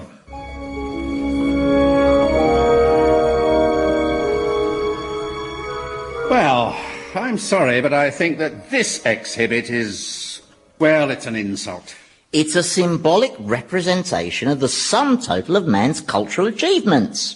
It's a cheeseburger. A double cheeseburger in a sesame seed bun. Don't sell it short now. And over here's the mind zone. See, now in this display, you can actually see the miracle of the human brain at work. Only because you sawed off the top of the poor chap's skull. If you just touch that bit of his brain there, it makes his arm jerk up. Look. I'm sorry, this is all very cynical and, well, cheap. Especially when you consider that the brain is arguably nature's greatest triumph, whose mysteries, hopefully, scientists will one day unravel. Oh, yeah, and how will the eggheads manage that, then? Well, one theory is that we'll invent nano-robots that can get inside the brain and see exactly what's going on. Well, you and I could do that now. Eh? Yeah, I could shrink us to microscopic size and take us inside a brain. Could you? Oh, yes, I've done it loads of times, mostly for recreational purposes. The last time was when I snuck inside Chris Evans's brain. I started whispering, "Chris, you are a god. Make them kneel down and worship you." Sir Doddle, come on. Here we are. This is inside a brain? Yep. Whose brain is it? Scumspawn's. Hence the tumbleweed. Here. Oh, my God. What are those disgusting little things? Hey? They're brain lice. What are brain lice? Well, basically, they're very determined nits that like to be in the warm. And they infest demons? They infest demons, yes. And humans. Humans? Mm-hmm. Well, how come medical science doesn't know about them? Oh, they do, but they've hushed it up. They're worried the public will blame it on genetically modified foods. How do you know if you've got them, then? Well, you know that feeling when you meet someone you know really well, but you just can't remember his name? Yes? That's because the brain lice have eaten it. So how do you get rid of them? Well, the only surefire method is to cook them by holding your mobile phone next to your ear. Oh, my God, what is that? What? There, that great formless furry thing lumbering across Scumspawn's brain. Is that another parasite? Oh, no. That's one of his thoughts. Are you sure? How do you know it's one of his thoughts? Well, for a start, it looks lonely. Look, I just know, Prof, OK? All demons have bog-standard, heavy, clumsy thoughts which glump around your bog-standard demon's brain, which is barren, basic and empty. But with a lot of spare capacity. What? Spare capacity. I mean, if Scumspawn were to start to fill all this space with thoughts and ideas, Well, he'd discover a huge amount of untapped potential, wouldn't he? But he's scum spawn. By definition, he has the potential of a Rice Krispie. How do you explain his discovering that extraordinary talent for the saxophone? Oh, don't go on about the saxophone thing. He just picked it up and played it. It was a fluke. A fluke? Yes. These long odds things come true sometimes. You know, people win lotteries. Builders finish on time. Life's unpredictable. There was this case I know of, right? Some bloke, he met the girl of his dreams. And then on the wedding night, he discovered that she was his long-lost sister, right? Now, what were the odds against... Oh, no, hang on. That wasn't a luck thing. I organised that. Look, why don't you just face facts? Scum spawn is more than just the basic creature that... Oh, my God, what's happening? What?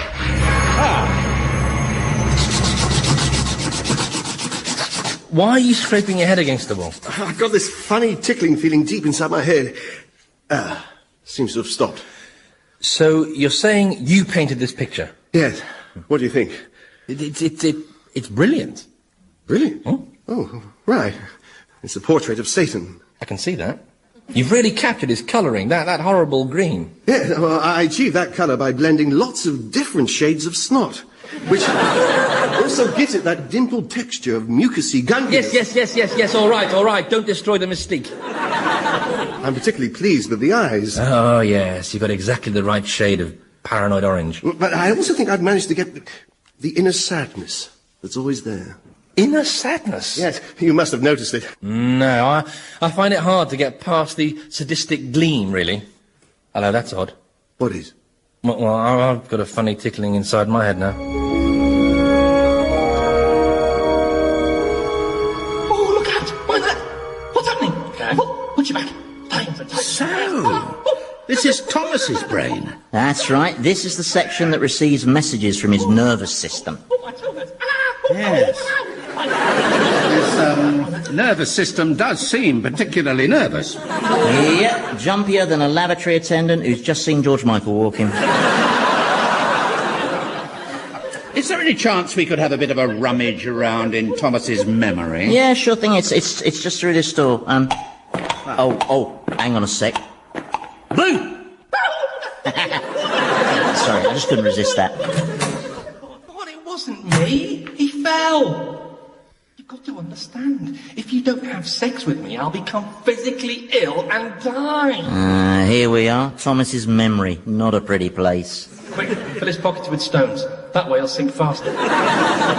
Is memory really as random as this? Well, these are raw memories, aren't they, before they've been processed and selected, you know, like Tim Pease. For instance, in your mind, this processing process would filter out any memories which might confirm how your wife used to find you as exciting as a wet Sunday in Penge, you know. Yes, well, I would never have known that, would I? If you hadn't taken me up to the living world to eavesdrop on her. But that was your bloody idea. I mean, honestly, everyone blames me for everything. I tell you, that's the trouble with being Satan. People demonise you. Now, what's through here? What's through here? Milk. Want milk. Sounds like memories from when he was a baby. Want breast. Or it could be adolescence. Well, let's try through here. Do you know, it's the strangest thing. What is? Well, I must have read hundreds of learned scientific studies written by neurologists about the workings of the human brain, but not one of them mentioned doors. Yeah, but this is Thomas's brain, don't forget. I mean, the design is bound to be fairly crude. I mean, biologically speaking, if you had a more brightly coloured bottom, he'd be classed as a baboon. Well, I just imagine the brain as a less literal, more organic sort of place. This is like walking around IKEA. All these doors and partitions and hatches. Hatches? Yes, I mean, there's one down there, see? Sealed by those great big rusty bolts with that red sign saying, danger, do not open under any circumstances. Well, if it says danger, do not open, Prof, it's probably best if you don't actually... Why did I even waste my breath?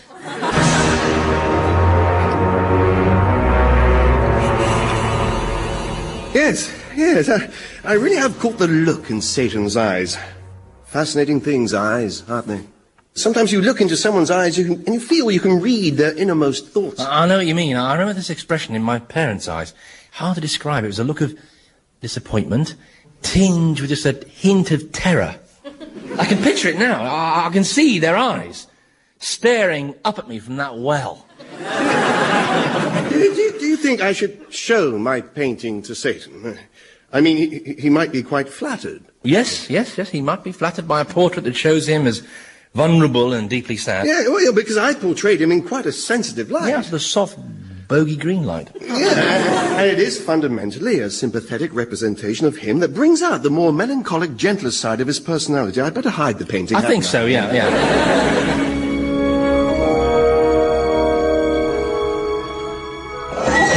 67 and 68. There. Look, Prof, if something is secured by 68 bolts, that implies it's supposed to be kept shut.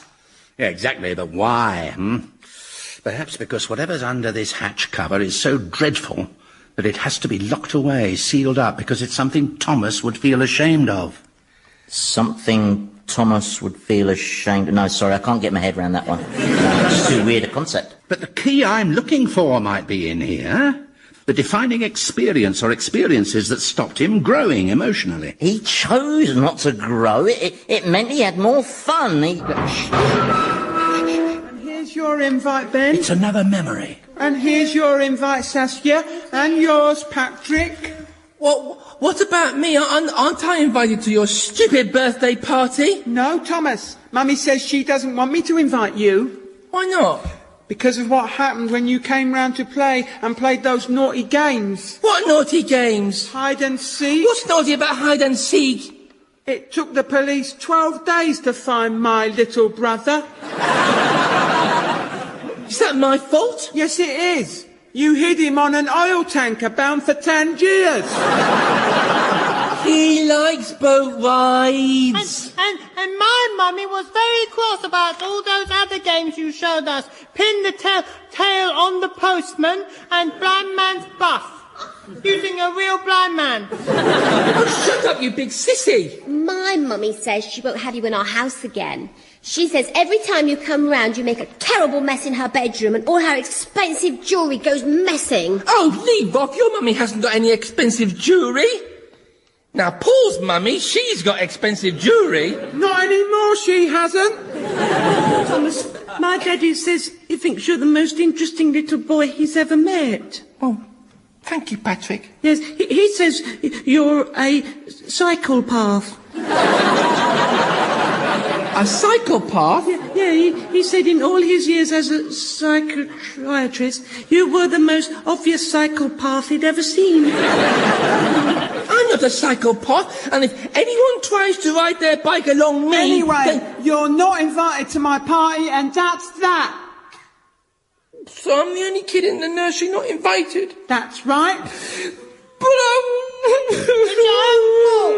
You shouldn't do so many bad things. Why do you do such bad things, Thomas? Well, I don't understand why I do those things, do I? I'm only 5. You have to be grown up to understand something like that. You have to be at least 9. It's not fair. I want to go to the party. Oh, don't close the hatch. He was crying. I was enjoying that. Well, that was obviously it, wasn't it? The experience that arrested his emotional development. And he's kept it shut away, not because he's ashamed of it, but because it's just too painful a memory. Oh, that's sentimental drivel. Being rejected so totally by the other kids obviously crystallised his sense of alienation and inadequacy and... Do you want a violin for this bit? Well, I would have thought you, of all people, would understand about feelings of alienation and inadequacy. I mean, after all, you... I what? No, it's nothing. It's really not important. And magma's coming out of your ears. Only it sounded as if you were saying I was inadequate, but I can't imagine you'd be so stupid. No, it's hard to believe, isn't it? So, what is your explanation? My explanation, yes. Such is the power and indeed the scope of your intellect that you will be able to imagine what it might be like for someone to have inadequacies of that kind. And indeed,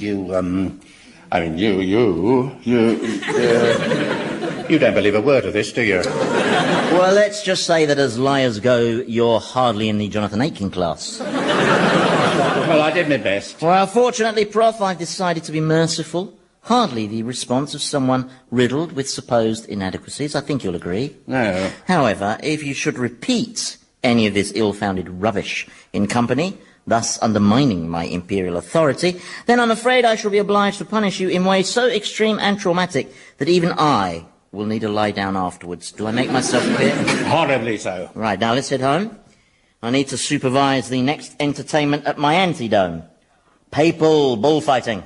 Oh, I suppose that'll be popes. Fighting bulls, yes. Armed only with their cloaks and some sticks of celery. Should be a good test of their infallibility, shouldn't it? Now, come on, let's go. No, actually, there's one more bit of the brain I'd like to see. That's the control centre. You know, that coordinates and orchestrates everything. I suppose you'd call it the consciousness. I mean, that bit that tells us who and what we are. Well, I've no idea where that is. I mean, Thomas probably hasn't even got one, has he? I mean... Well, perhaps it's through here. Oh, for... Oh, baby, yeah. Oh, yeah. Fast. Oh, I think this must be the libido. Yeah. What about through here? The French don't wash. There's no such thing as poor, only lazy. All Asians live in this country. Hey, what's this? Well, I had a guess. I'd say this is where Thomas keeps his prejudices. No, interesting thing, prejudice. The way we soak it up from the environment around us. Yeah, well, I think Thomas probably grows his own. Ginger people are bastards. Come on, let's go. There's another door here. Now this is obviously where the brain receives visual data from the optic nerve. Because, look, up there, we can see what Thomas is looking at. Oh, yeah. And it's all upside down, of course, because the human eye records images upside down and the brain has to flip them the right way up. There must be some good evolutionary reason for that. It's got nothing to do with evolution. God rushed the eyes, didn't he? Put them in the wrong way up. All the angels told him, but he wasn't having it. Frankly, as a god, you'd have thought he'd be big enough to accept criticism, but no. He was useless at that handyman stuff. Oh, no, he says, I've ended up with an extra bit left over. I know, I'll just stick it on at the top of the legs and look at the trouble that caused. You know, if you bend over like this, you can make out what Thomas is looking at. Hey, it's scum spawn. Burying something. It looks... Oh, good Lord. Right, we are definitely going back now. Scumspawn, what are you burying? Nothing, my prince, nothing. I saw it. We were inside Thomas's brain and we saw it through his eyes. You've been in my brain? That's trespass. If you've damaged my brain. Oh, yeah, now we manage that then, eh? Now then, Scumspawn, show me the picture. Very well, my liege. This is astonishing. I mean, what a fantastic portrait of you, eh? It must feel like looking in the mirror. I never look in the mirror. Oh, why not? Because I don't have a bloody reflection, do I? That's why I always look so untidy. You try keeping yourself presentable without a reflection, you have to make do with giving yourself a quick feel all the time. Now, who painted this? I did. You did? Well, what did I tell you? There's lots of untapped potential. What materials did you paint it in, Scumspawn? He used a blend of various snots. Now, let me get this clear, Scumspawn, because I wouldn't want to boil you into demon soup over a misunderstanding. You have taken it upon yourself to do a portrait of me in snot. You know, the eyes are especially good. He's really captured your look of inner sagaciousness. Yes, that's what I was going for. All right, so did you enjoy painting this thing? Oh, yes, indeed. I couldn't begin to describe the sense of joy as the painting developed. I felt I was growing into a fulfilled, rounded individual. Oh, right. Well, perhaps I should start up art classes for all the demons. Well, that's a good idea. No, it isn't. It's sarcasm. The one about you and the soup is a good idea. Yes, my prince. See, Scumspawn, demons are not supposed to become individuals, okay? They exist for no other purpose than to serve me. Now, I appreciate that you've put a lot of love and care into this painting of yours, and I'm sure you want to keep and cherish it. That's right. Which is why you have to burn it. Burn it, my prince? Oh, but that's... Burn it, Scumspawn, here and now, on this fire that I've just so thoughtfully provided. I'm waiting, Scumspawn, put the painting on the fire. I I'm filled with despair. Yeah, well, you'll be filled with croutons if you don't do as I say. Very well. There. If, anyone wants me, well, nobody will want me, will they? Who am I kidding? That was the most dreadful piece of bullying. Oh, come on, you couldn't fault the technique. Anyway, I don't see what all the fuss is about. It's a lousy portrait. It doesn't look anything like, well, what I think I look like. Now let's stoke this fire up, shall we? Let's barbecue this stupid thing. By the way, Thomas, there's some good news. I think I may have found it. The defining experience that arrested your emotional development. It was that children's party you didn't get invited to when you were 5. Oh, that. And I know why you felt you had to lock that memory away. You do? Oh, yes. Well, nothing was ever proved. It was all circumstantial, and besides, where would a 5-year-old boy like me have been able to get hold of that much Sentex? The police were just guessing. Sentex? Oh, no. What? That's why he locked that memory away, Prof. Not because of shame or pain. He was just worried it might incriminate him. Come on, let's head off to the Antidome for my main event. No, thank you. I don't want to witness an orgy of sadism. Oh, well, can I have a seat then? Why not? Yeah, because you appreciate a bit of entertaining savagery, don't you, Thomas? Oh, yes.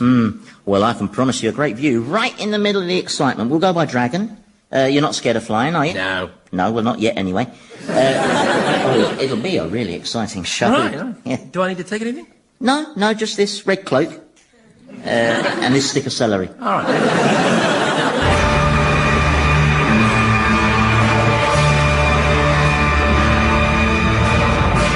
Old Harry's Game featured Andy Hamilton as Satan, James Grouth as the Professor, Jimmy Mulville as Thomas, and Robert Duncan as Scumspawn, with Felicity Montague, Philip Pope, Nick Revel, and Michael Fenton-Stevens. The programme was written by Andy Hamilton and produced by Paul Mayhew Archer.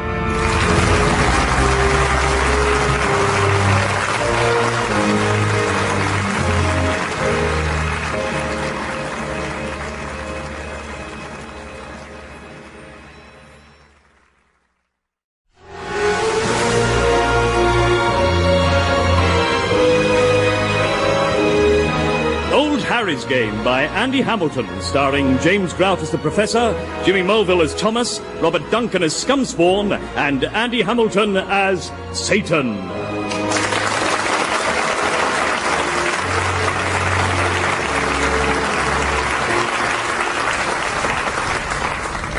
You see, well, the trouble with Satan is he's not really someone you can take your problems to.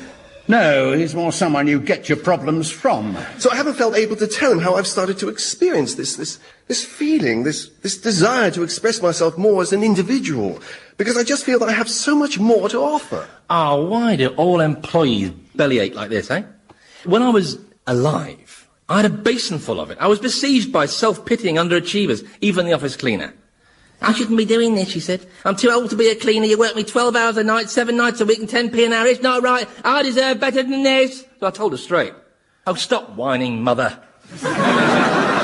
One more word out of you, and next stop it's Euthanasia Gulch. Greetings, fleshlings, and how are you? Well, we're... I'm not interested. No, I'm just making conversation. Just because someone asks how you are doesn't mean they want to know. Any moron knows that. Isn't that right, Scumspawn? Indeed so. Yes. Have you been out causing discord in the world of men? Oh, haven't I just? I tell you, I've discovered this brilliantly efficient method of mischief making. Oh, it causes the most massive explosions of conflict and blind hatred, and all I have to do is drive around London in a white van. Sometimes I don't even have to drive inconsiderately. Just seeing the white van seems to set them off. A sort of racial memory, I don't know. There's nothing clever about triggering road rage. No, you're right, it is pretty easy. But yeah, did you know, right, that you only have to change the direction of 2 of the one-way signs in Oxford, and all the cars just keep going round and round? Yeah. I tell you, there are drivers blacking out from hunger. It's hilarious. Oh, really? I must say, though, that as road rage manufacture goes, it wasn't quite the finest coup of my career. No, that would have to be Paris, 1995, when I drove that 45-foot wide milk float round the periphery. Or possibly the German Grand Prix in 96, when the Nürburgring mysteriously acquired a primary school. And Michael Schumacher found himself stuck behind 35 Renault Megans doing the school run. And then, right, just as Schumacher was going ballistic, I pulled up behind him in my white van, and gave him one of those annoyingly pointless toots. I tell you what, Prof, you can come up with me on my next motoring jaunt, if you like. Yeah, we can go up the fast lane of the M1, ramming cars that don't get out of the way Thomas used to. It was not ramming, it was controlled nudging. Well, apart from the last time. What, when you nudged that oak tree with your head? Oh, I love being out on the roads. Somehow they're like the perfect metaphor for humanity. Great teeming rivers of selfishness and aggression. On the other hand... We don't like sentences that begin, on the other hand, do we? No, they tend to lead to trouble. No, I was really going to say that, to me, roads epitomise the positive, cooperative nature of man. I've got a very bad feeling about this conversation. No, really, it's amazing when you think about it. That millions of cars can whiz up and down those great arteries of communication. I mean, it just goes to show that, for the most part, man is highly social. Now, I know all generalisations are dangerous. Including that one. What? All generalisations are dangerous is a generalisation. So, if someone says all generalisations are dangerous, we should ignore what they say on the grounds that it is inherently dangerous. 15 love to me, I think, Scumspawn. Yes, indeed. Scumspawn, is it my imagination, or are you doing less grovelling than you used to? Sorry, my liege. What's happened to your body language? Where's the arse licker stoop? Oh, I'm sorry, Your Supreme Totalness. I got the impression that I was crowding you somewhat, that you were irritated by the grovelling. Well, that's true. Grovelling can be irritating, but not as irritating as the absence of grovelling. Now, where were we? Well, as I was trying to say before you started quibbling over semantics... Is quibbling the right word? No, I think probably querying is the verb you're looking for, actually. Look, my point is that man is successfully social, and this is because, at an everyday level, most people respect the otherness of other people's lives. Oh, right. What, like the way you respected the otherness of your widow's life? By interfering from beyond the grave to stop her marrying her new love? Well, that was different. Different? Yes, different in the sense that she... Actually, I don't think it's useful to get bogged down on specifics. No? No, because then the broad argument gets swamped by all the details. Oh, right, yeah. I see. What, like the details of how you got me to sabotage her wedding ceremony? Well, yes, I did ask you to stop it. But I didn't stipulate that you should materialise in the church and expose the vicar as a closet Satanist. Well, it stopped the ceremony, didn't it? And I certainly didn't ask you to do that while taking on the form of Gabby Roslin. Well, I just felt that the word of Gabby Roslin would carry a little more moral authority than that of Beelzebub. All right? Call me a pessimist if you... Honestly, you try and be helpful, I don't know. How is she, anyway, my Deborah? Oh, seems okay. When did you last see her? When I was double parking the white van by the roadworks on Wandsworth High Street. Honestly, you're Deborah's language, eh? She swears like the Queen Mum's parrot. Well, where was Deborah going in Wandsworth? Well, nowhere. Thanks to me, but in theory, I'd say she was en route for the prison. It's where Rory O'Donnell is. Oh, right, the jockey. She was trying to marry, yes. So he's been found guilty, then? Yeah, he got 4 years in prison for race fixing and a 1-week ban from the jockey club. And the fact that he needed the money to pay for his 6 sisters' hospital fees... was not accepted as mitigation, no. The judge said it was irrelevant, as was the fact that the judge himself had lost $3,000 on one of the fixed races. Yes, His Honour said he had no hesitation in imposing the maximum sentence allowed by law, which in his opinion was woefully inadequate. Is she still in love with Rory? Yeah, she's still afflicted with that cringe-making emotion. In fact, she intends to marry the man. What, in prison? Well, it'll have to be now, won't it? Because somebody got their church wedding abandoned, didn't they, eh? I'm afraid your selfish conduct in all this effectively demolishes your picture of man as a respecter of otherness. It's game, set... No, my general point still stands.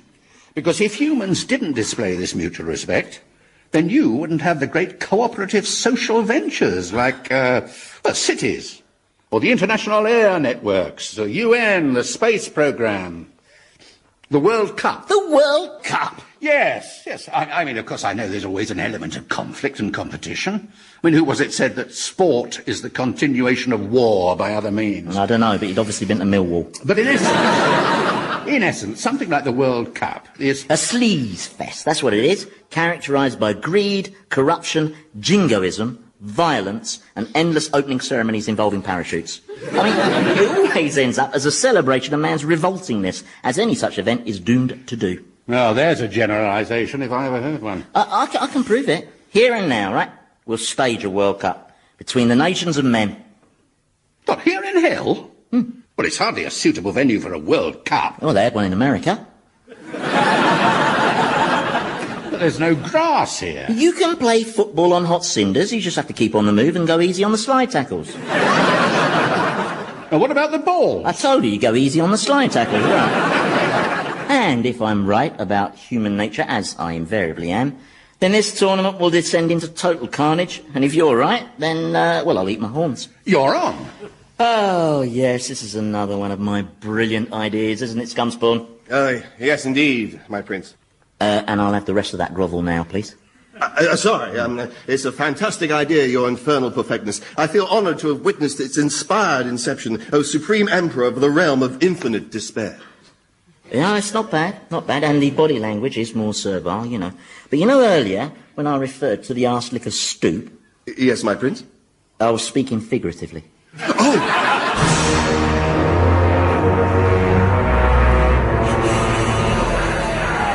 Well, if you ask me, Scumspawn, this tournament's got shambles written all over it. I mean, you can't call this a proper sporting event. There's not a single hospitality box. Did you used to go and watch many football matches then? No, I don't like crowds. They're always full of other people. I did go and see a Manchester United home game once. They're not very entertaining. There were no punch-ups, and the start was delayed. Really? Yeah. Just before kick-off, the whole of Old Trafford was deafened by this incredibly loud klaxons, this alarm system. Oh. Yeah, apparently a Mancunian had tried to enter the stadium. And of course, my accountant advised me I should get a season ticket for Chelsea, because you can get quite a lot of tax relief on that bigger mortgage. Did you play much footy at school? No, I wanted to, but I was never picked. Not once. Why? Weren't you any good? I was the best. But they said I was too greedy, claimed I never passed the ball. I can still hear that sanctimonious sportsmaster, Mr. Grove.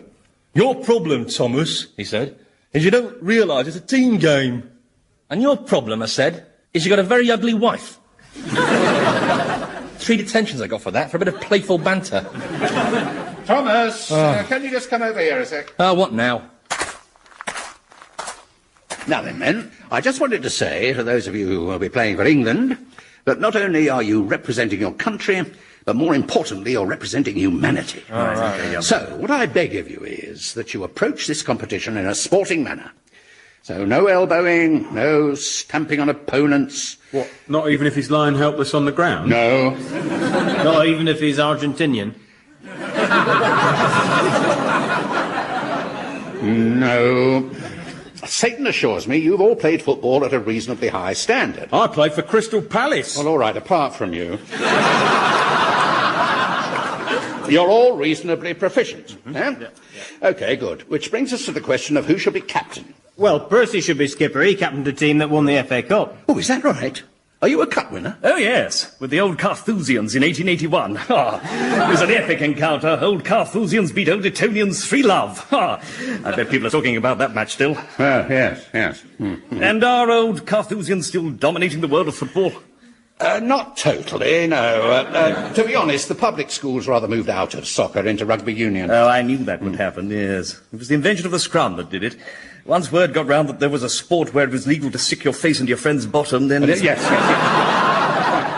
No, Prof, you ready to start? I'm just trying to decide on the captain. Well, I appointed you manager, so chop. Why's he the England manager? Because he's got a turnip-shaped head. Now, don't question my judgment, mortal. I played for Crystal Palace. Well, that's not my fault. I've made my decision. Thomas. What? Put on this armband. I'm making you captain. You're making me captain? Yes, and I'm expecting you to set an example of sportsmanship. What are you doing? Well, I'm making Thomas skipper because I think it might just be the making of him. It'll force him to interact with others and acknowledge their needs. Yeah, but this is Thomas we're talking about. A man who Saddam Hussein refused to buy chemicals from on the grounds that he was too dodgy. Thomas. who 7 times on the trot was voted Man of the Year by the publication Bastards Weekly. No one's ever made me captain of anything. Well, I know it's a gamble. I mean, no one's but, ever shown that much faith in me. Yeah, and we're about to find out why. I hate to be as cynical as you know, always seeing the worst aspects of people. They're the only aspects, Prof. Now, let's get this tourney underway. Small point, we don't have a ref. Oh, yes, a ref. By tradition, a complete tosser who gets everything wrong. Scumspot? Yes. Yes, Your Magnificence. Is that it? Well, You do know what happens to any demons who fail to meet their grovelling quotas, don't you? And who I deem have ceased to serve a function. Well, I did once hear this rumour that you explode their bodies into millions of particles of demon dust, and then you sweep them up with a dustpan and brush, and empty them down the waste disposal abyss. Oh, scumspawn, you know how ridiculous the rumour mill gets in this place? I mean, you really shouldn't believe every horror story you hear. Of course not. But you should believe that one. Now then, I'm appointing you referee for this tournament. Why, thank you, my prince. Well, I'm honoured. But we must be able to find someone fully qualified. I mean, surely some refs go to hell. All refs go to hell, but I want Scumspawn. Oh, I get it. You're hoping that if all the matches are incompetently refed, then the tournament will degenerate into violence and chaos, and you'll claim to have proved your point. I'd hate to be as cynical as you, Prof. Always seeing the worst in devils.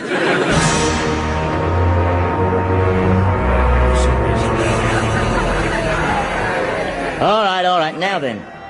You demons have been given the special treat of being allowed to watch the mortals play their football tournament. What's football?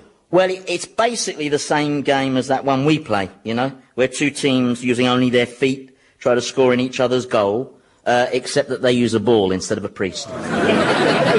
OK, so I'm off to take my place in the temporary seating. So will you welcome, please, for the opening match of the Underworld Cup, the teams of France and Italy. Can you just let me through my seat, please? Excuse me. Sorry, did I spill my bovril there? Sorry, thank you. Just shut up my seat, please, Prof. I'm looking forward to this. I seem to recognise the chap warming up on the wing for France, over there. That's Jacques Cousteau, yeah, a keen footy player. Yeah. Oh, right. Is he any good? Yeah, pretty good. Bit of a diver, you know. What's happening? Looks like some crowd trouble. Sod off, you potty bunch of greasy stinking Euro ponces. Bugger off back to your garlic and your hairy women. Oh, no, who let Jane Austen in? Get her under control, come on. First one who touches me loses both ghoulies. I still can't get over how vulgar she is. Well, you should never confuse the writer with their work. I've told you before, Prof, yeah? I never knew she was a football fan. Oh, yeah, used to support Mansfield Park Rangers. There we go, my money's on Italy. Yes, well, they're certainly pushing the ball around nicely. Yeah. Who's the tall midfield player? Hey, that's Borgia. Hey, that bloke's offside, ref. Borgia? Handball, come on. What, as in Cesare Borgia? Well, what's he doing out there? Well, it looks like a sort of holding role in front of the back 4, so... No, but Borgia's a 15th century murderous... I get it. You put him out there to sabotage the tournament by causing trouble. I knew I shouldn't have let you find the players. Yeah, well, you couldn't have found them, could you? You don't know where everyone is. I mean, it would have taken ages, wouldn't it? And we haven't got forever. Well, all right, we have got forever, but... but I don't think eternity should be used as an excuse for poor time management, do you? Yes. Actually, can you just shut up one seat and let Fergus sit in there, please? Fergus? Yeah. Oh, I'm sorry, I should have introduced you. Fergus, this is the Professor. Fergus O'Donnell, pleased to meet you. I've put Fergus in charge of the Irish team. Only this is an Irish team with a difference. Oh, why is that? It's got Irishmen in it. That's right. 5 of them. There's 3 who had Irish grandparents, 2 who had an Irish great-grandparent, and 1 who had an Irish setter. So, have you got a footballing background then? Oh, yes. Played semi-pro for many years. And my boy was on Celtic's books for a while, but then young Rory chucked it in to become a jockey. A jockey? So he'd be Rory O'Donnell, the jockey? Yeah? That's right. Do you know him?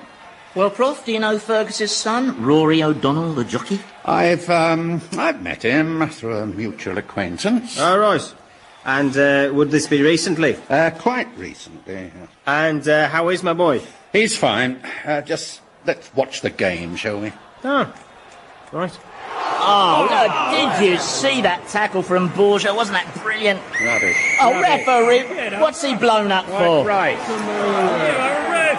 It was a violent challenge from behind. It was slightly mistimed. It was not slightly mistimed. He used a dagger. What are That Frenchie's just play acting. I don't believe it. Now he's pretending to have severed an artery. Look, the ref's not going to fall for that old trick, is he, surely? Yeah. Oh, he bloody is. Look, look. No. Send him off. Send him off. He's red carding Cesare. Oh, give him over. What are you doing, you great pillock scumspawn?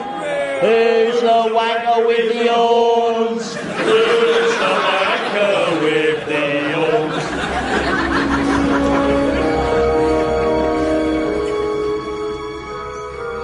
OK, lads. Now, you've done England proud so far. In the face, I might say, of some pretty awful provocation. Absolutely. Especially in the game against Romania.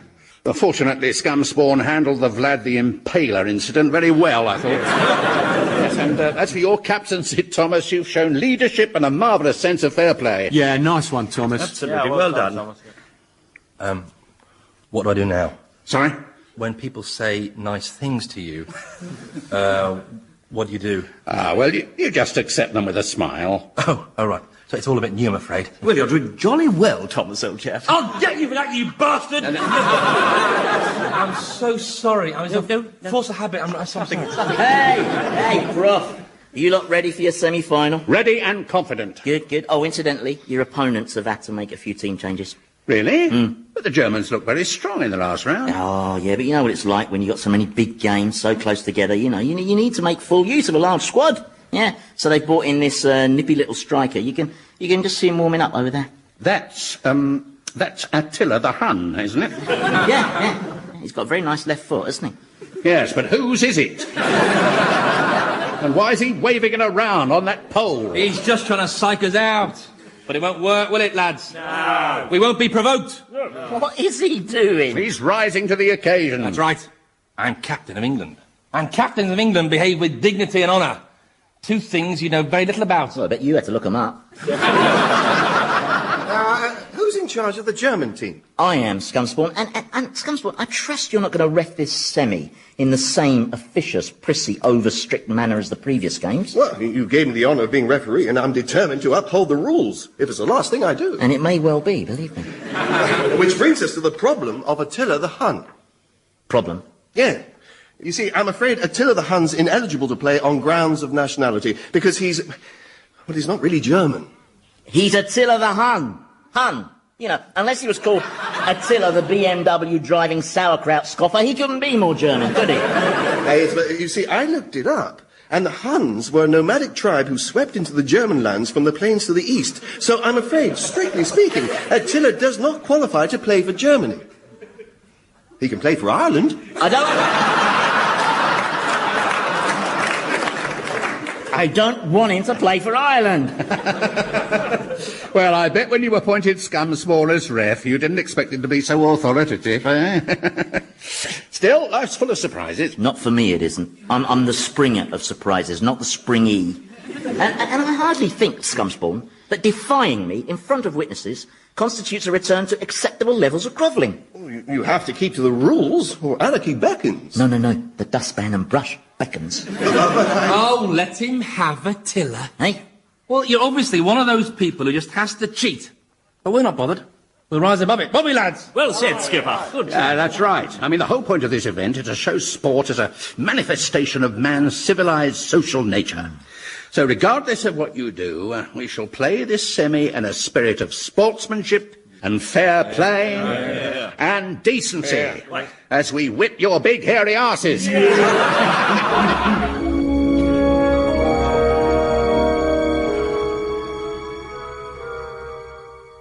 Oh. I can't believe it. Oh, come on, fellas. You did England proud. I can't believe it. Even in the eternal afterlife. Beaten on penalties.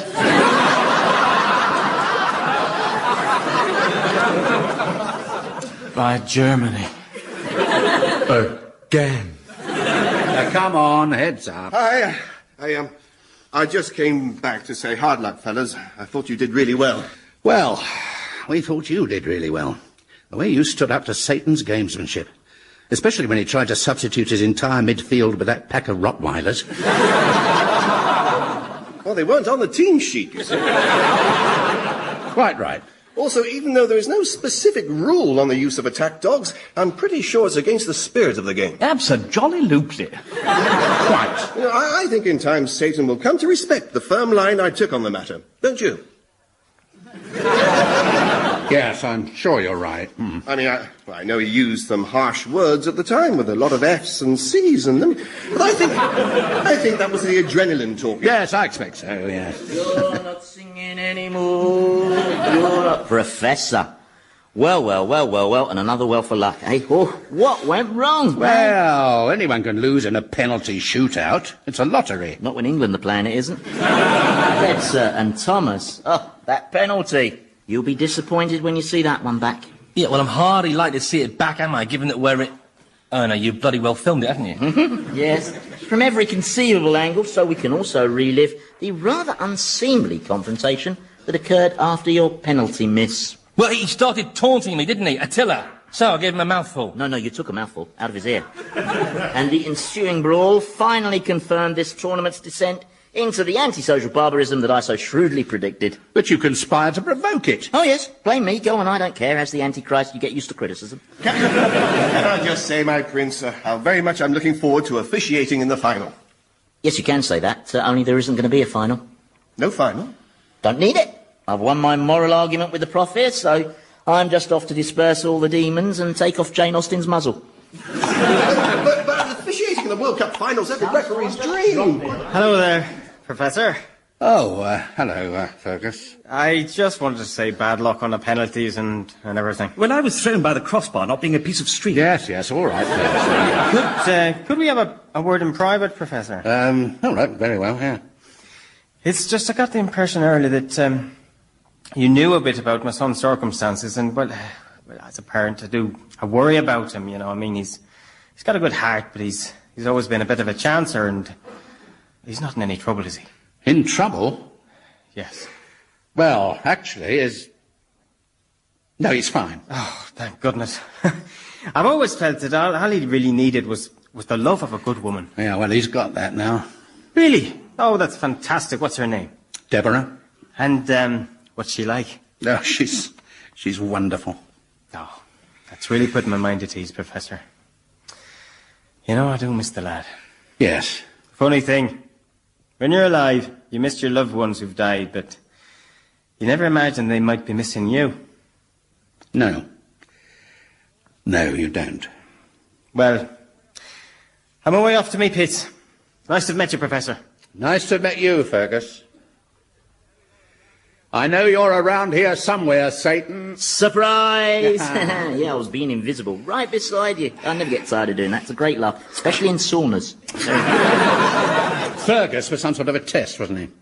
Well, how did I do? Ooh, you told a lie about his son not being in trouble. To protect his feelings, yeah.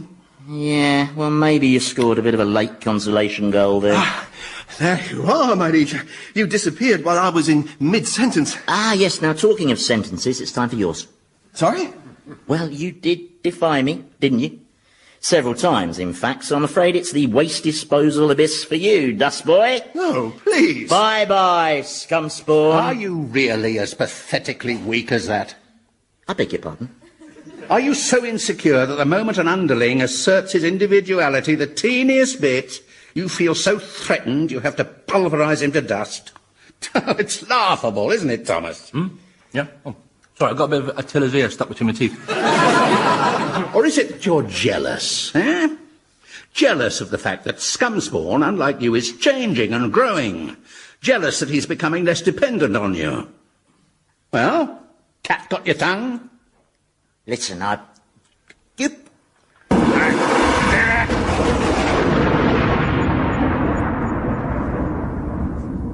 He's gone. And you know why, Professor? You struck a nerve.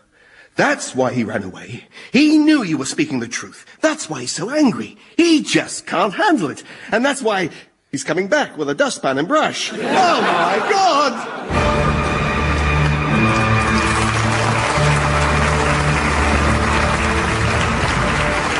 Old Harry's Game featured Andy Hamilton as Satan, James Grout as the Professor, Jimmy Mulville as Thomas, and Robert Duncan as Scumspawn, with Felicity Montague, Philip Pope, Nick Revel, and Michael Fenton Stevens. The programme was written by Andy Hamilton and produced by Paul Mayhew Archer.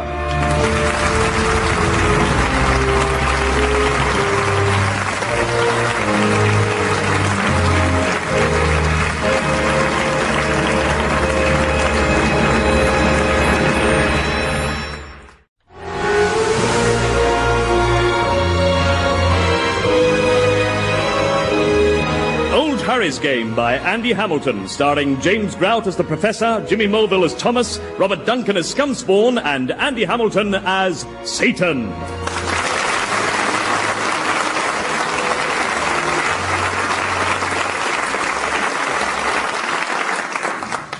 I want to go back to hell, and I want to go now. Why? Because even by your sadistic standards, this has been a particularly gruesome tour. You've been whizzing me off to the most depressing trouble spots in the world and subjecting me to a horror show of human misery. And where are we now? Broadcasting house. Now, what are we doing up on the roof? Oh, well, this is a good venue for me, because a lot of people come up here to commit suicide. You mean you come here to tempt people into killing themselves? Well, not just here. I do it all sorts of places, yeah. Sometimes I take on the form of a nice retired vicar called Trevor, and I man a phone for the Samaritans. Yeah. Don't enjoy it that much, you know. I mean, it's a bit like shooting fish in a barrel, really. But, yeah, especially when I put them on hold and play them Leonard Cohen LPs. You're nothing but a... Wait. See, over there on the parapet, that's a jumper if ever I saw one. Oh, just look at his face. A picture of bewilderment and despair. Yeah, there must have been another restructuring. Oh, hang on, though. Look, a woman's approaching him. Oh, where did she spring from? Aha, she's starting to talk him down, look. Bob, look, I know things have been pretty grim for you. I know that, you know, like, well, all the presenters, you've been under a lot of pressure. Oh, the poor chap's a presenter. I wonder what sort of stuff he presents. Make no mistake, life can be a tricky baby to handle. She certainly looks a lot less complicated when your brains are squished across the pavement. Like strawberry jam. I think he might work on a motoring programme. Please, look, Bob, just stop and think. I've done a whole lot of thinking, and I've decided that this living lark is just too bloody painful. Come on up, Bob. Listen, just think about how many people love you. Oh, she's nice. She'll save him, you'll see. And above all, before you do this awful thing, please, just stop and think about the terrible, terrible damage you'll do to my performance targets. What? Well, you know, there'd be 16 suicides this month, and it doesn't reflect very well on me as head of personnel now, does it? But I just can't take any more. Well, you could at least have the decency to top yourself in your own time. Please, go home and do it. I'm not going to order you a car. Can we leave, please? This is just too distasteful. All right, then let's go down to street level and mingle with all those gawpers. Oh, dear. I think that poor chap's about to jump, you know. Oh, yes. Let's get our camcorders out, then. We'll probably be able to flog this footage to police camera action or Tarrant on TV. But Chris Tarrant wouldn't show footage of someone hurling themselves to their death, would he? Well, it's all right. He can pretend the victim was a foreigner. Oh, right, yeah. That way the smirk won't seem inappropriate. Well, even I'm finding this distasteful. Come on, Professor, let's head hellwards. Professor? Look, over there. Sitting on that bus. It's my Deborah. Oh, yes, so it is. Come on. No, but she looks dreadful. Something's wrong. We have to follow her. Look, we are not spying on your widow again. It just causes trouble. But you like causing trouble. Oh, yeah, you're right. Come on.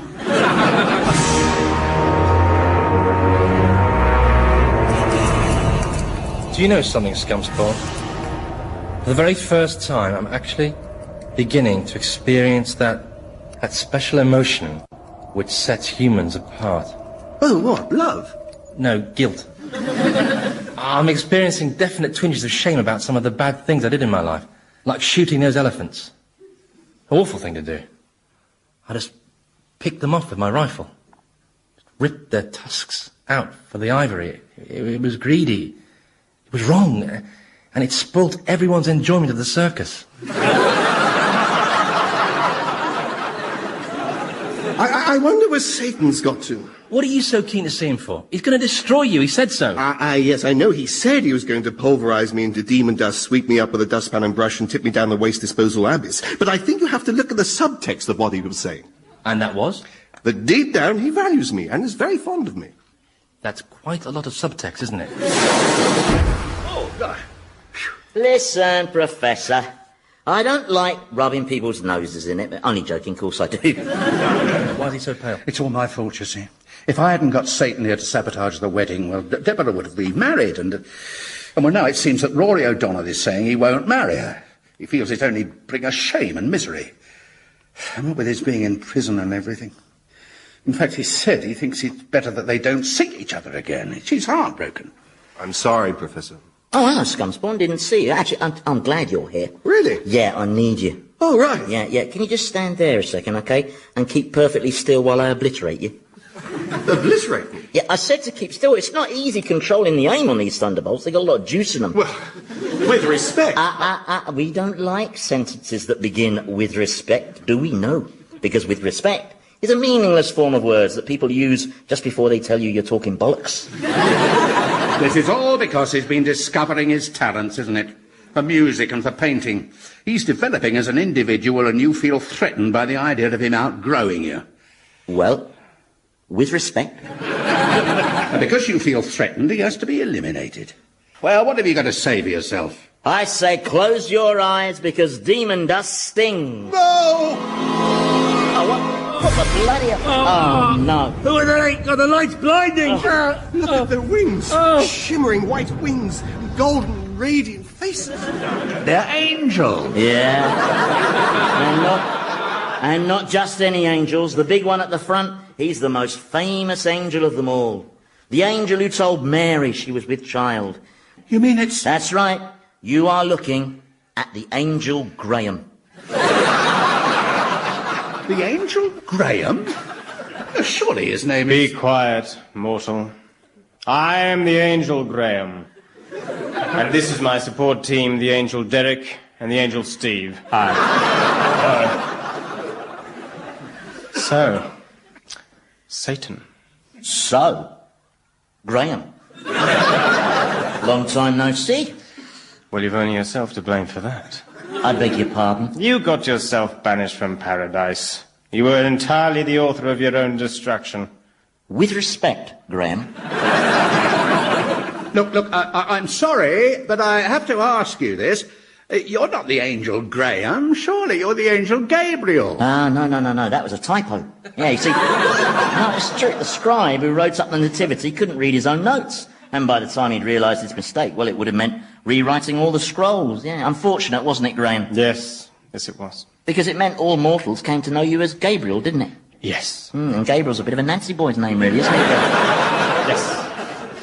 Did the biblical scribes make many mistakes, then? Yes, they certainly did. For instance, the third of the 10 commandments that Moses gave to the Israelites should have read, "Thou shalt not invade the Lebanon." Yeah. Well, if you ask me, that was no mistake, if you know what I mean. Just like the location of the Promised Land.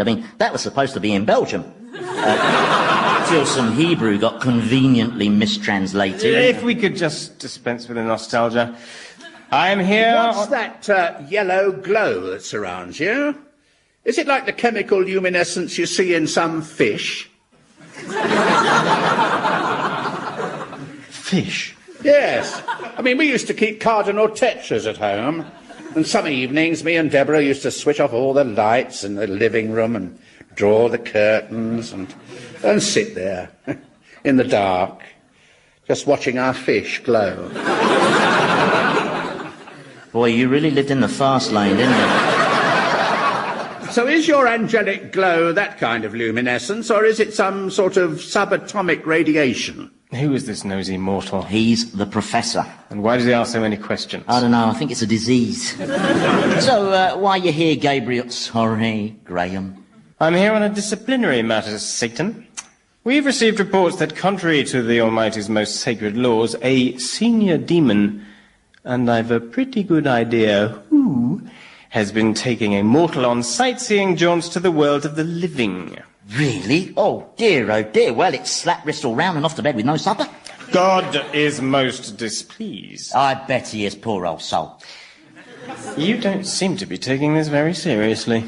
Well, I'm sorry, Graham, but it is a little hard to see exactly what these naughty miscreants could be punished with, given that this is hell, by definition the worst punishment imaginable. Oh, but he's created somewhere worse. What? Worse than here? Oh, yes. In a new dimension. It's a complex of top-security, solitary confinement abysses, each designed to house one accursed wretch, totally alone for all eternity. Well, why has he done that, then? It's all part of a law and order drive, to be honest, you know, a zero-tolerance thing. Tough on sin, tough on the causes of sin. In fact, he's planning to visit 7 new pestilences upon the sons of man. So far, he's done 3. El Nino, mobile phones, and Vanessa Feltz.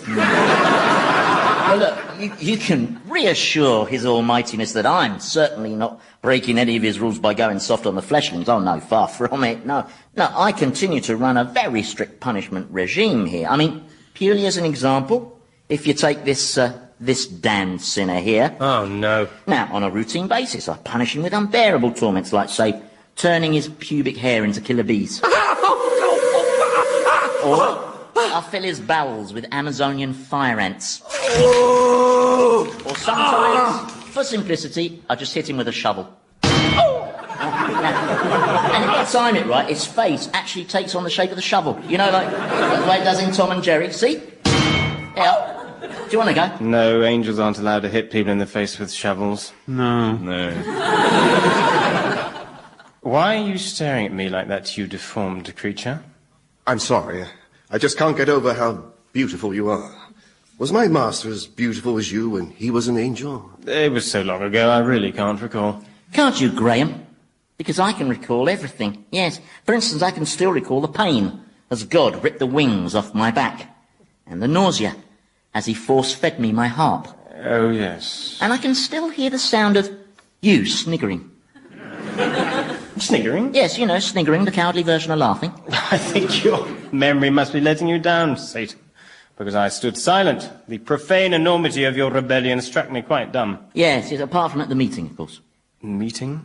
You remember the emergency meeting of the Allied and General Union of Angels and Ancillary Cherubim, Seraphim and Ambrosia Makers? You were very vocal. I can recall your exact words.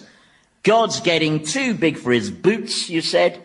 Have a word with him, Satan. He'll listen to you. He likes you best. Well, you made these wild allegations at the time of your banishment, didn't he, lad? Yes. Yeah. But there was no mention of my having made any such inflammatory comments recorded in the minutes of that meeting. No, we all know who kept the bloody minutes, don't we?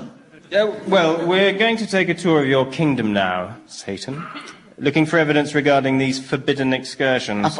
What sort of evidence are you expecting to find, eh? Well, I might just find the mystery mortal, and when I do, I'll offer him a deal. Clemency in return for fingering his tour guide. And, if the mystery mortal didn't accept the deal, what would he get? He'd get very lonely. I'll catch you later, Satan. Or maybe sooner. I'll have him, the poncy great ponce-faced ponce. He stitched me up, you know, all that time ago. But at the fall? It wasn't the fall, it was the push. and he's out to get me again. Well, he's hardly likely to get this proof he needs, is he? I mean, the only people who know about our jaunts are you, me, Scum Spawn and Thomas. Oh, right, so no weak links there, then. It'll all be fine. Yes, well, all excursions are definitely off for the foreseeable, all right? Yes. Oh, no, that was one of those yeses, wasn't it? With a long Y on the front. Well, it's just that I'm really upset about how I've mucked up poor Deborah's life. And, well, if we made just one last visit, before it's too late, then perhaps I could put things straight. Well, we'll both end up in solitary. Oh, please. No, I'm sorry. What if Tinkerbell and his mates come back and notice we're missing, eh? Well, then, I'd cover for you. You'd cover? Yes. But I was going to annihilate you, so why would you protect me? Out of loyalty, I suppose. I bloody hate you, Scumspawn, do you know that? First, you subject me to incessant grovelling that makes me feel like I want to rip your head off. Then you stop the grovelling, which make me feel like I want to rip your head off. Then you breach all the protocols of demonic conduct by discovering annoying talents for the saxophone and for painting pictures of me, using blends of snot for paint. Then to cap it all, you incense me totally by making me feel small. Oh. Thomas is coming round. Oh, my head. What happened? This! Oh. What did you do that for? To cheer me up.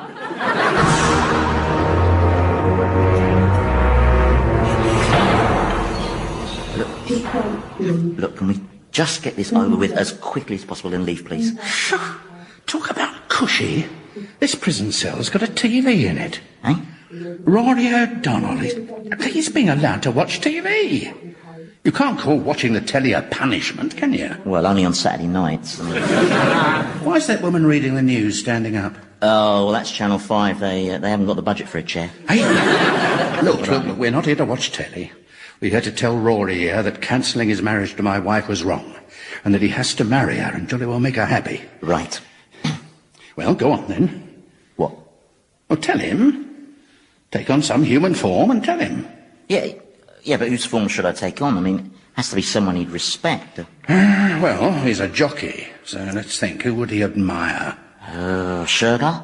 Oh, be serious. Well, I don't know who he'd respect, do I? I've got it. Lester Piggott. No, I'm not manifesting myself in the form of Lester Piggott because A, I'm not sure he carries much moral authority, and B, I can't do the voice. Well, there must be someone Rory would listen to.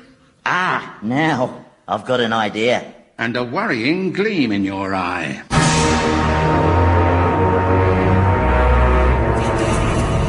I'm sorry, obviously I'm being thick, but why mustn't we let on where Satan's got to? Well, to protect him. You want me to protect Satan? Yes. Otherwise, he'll be banished to the abyss of solitary confinement and will never see Satan again. And that's a problem, is it? Well, it could be. You don't know who they'd replace him with, and you know what they say. Better the devil you know. Yes, but the people who say that haven't met him, have they? I have. He's a shovel-happy little git. And I'll take my chances with a new devil. Thank you very much. Well, if Satan's banished, the same will happen to the professor. So? I'm not bothered. Gosh, this feels strange. Being back in my own bedroom.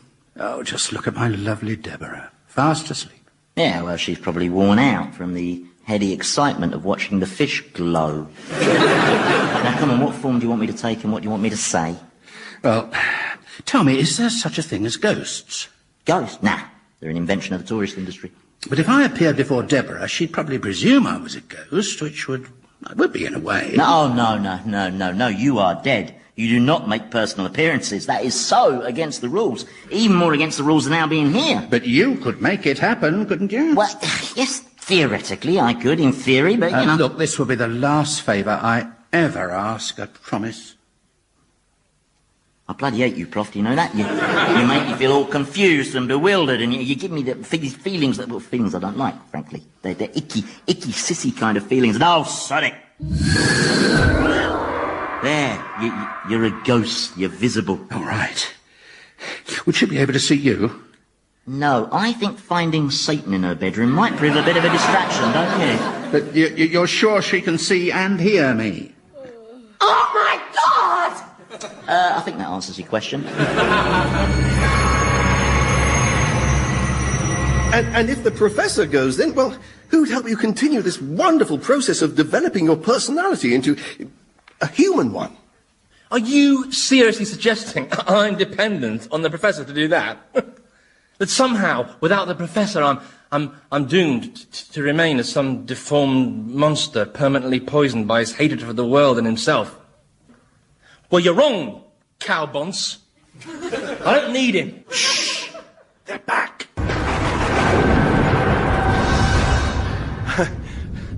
How was your tour of hell, your celestial angelicnesses? Certainly took you a while. Those demons certainly know how to enjoy themselves, don't they? Sorry? The demons. Everywhere we went, they seemed to be pleasuring themselves physically with the mortals' writhing bodies. Yes, it's messy work. But it's just part of a demon's job, I'm afraid. I don't suppose you angels have to do any of that sweaty stuff. No. No. Angels aren't supposed to gratify their physical needs. No. Oh. So, where is Satan? Can angels transform themselves into other creatures the way demons can? Where has Satan gone? Yeah, my favorite transformation's this one. Behold, as I take on the terrifying form of a monstrous, fire-breathing dragon. There. Pretty impressive, eh? That's a courgette.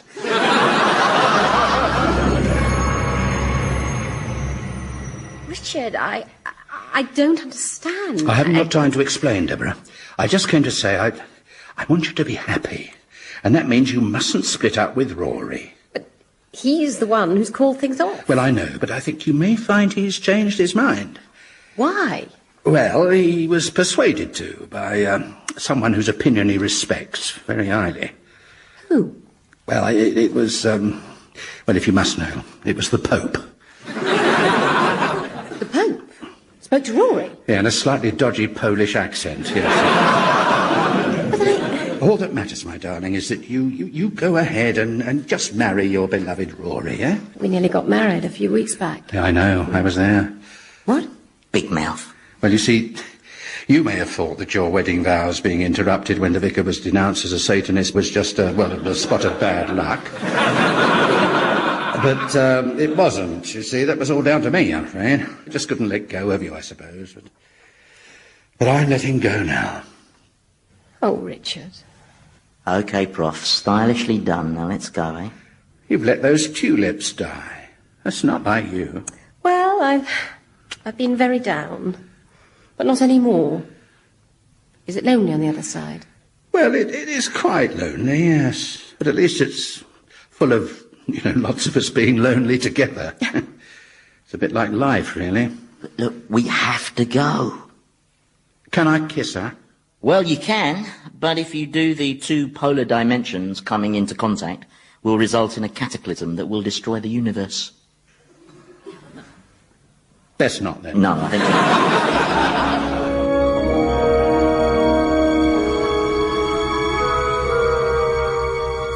No, it'll be right this time. There! One dragon. I haven't turned into another vegetable, have I? No. You're a hamster. Oh, no!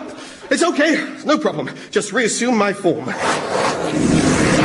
And then I'll... You're stalling us, you pitiful beast. Now, where are Satan and the Professor? we're behind you, Graham. And where have you been? We've been doing a spot of feng shui. Feng shui? Yes, feng shui, the oriental art of tidying up. That's right, isn't it? The professor here is something of an expert, and he's been helping me change the angle of my pits to more harmonious alignments. Do you really think I'm stupid enough to believe that? Well, I don't know yet. You've taken this mortal up to the land of the living again, and for that, you will languish alone for all eternity. You're getting desperate, Graham. You've no evidence, not a shred. No, not a shred. Just a petal. What? On the ground, by the professor's feet. There, see, a shriveled petal from a dead flower. Oh, yes. Can you explain that, Satan? Yes. Yes, I can. Yes, obviously, this flower has died and gone to hell. Oh, so flowers are being damned and sent to hell now, are they? Yes, it's part of a new law and order clampdown, you know. I mean, flowers have been getting away with it for far too long, you know. Especially tulips, Dutch bastards. I mean, they've had it. We all know how the petal got here. On someone's clothing. Well, of course it did, and I can tell you whose. Thomas! It's the most undeserving and irritating of mortals, namely me. You? Oh, Thomas. I must have transported this flower from the living world because I've been repeatedly taken there by Scumspawn. Isn't that right, Scumspawn? Oh, yes. Yes, he's been taking me up to the earth, you see, but not as a jaunt. Oh, no, for the very moral purpose of showing me all the damage I've caused in my life, you know, the orphaned elephants. that sort of thing. It's all been part of my punishment. Yes, and I hope you've learned your lesson, you bad person. Oh, yes, so it will be very perverse to be punished for being punished, so... Well, even so, I'm afraid you will still have to stand trial before the Almighty. It would be an honour, Graham, and rest assured, as part of our testimony, we will tell the Almighty how assiduous you angels have been in your investigations. Why, thank you. How you conscientiously spent such a long time observing the demons as they went about their writhing, sweaty business.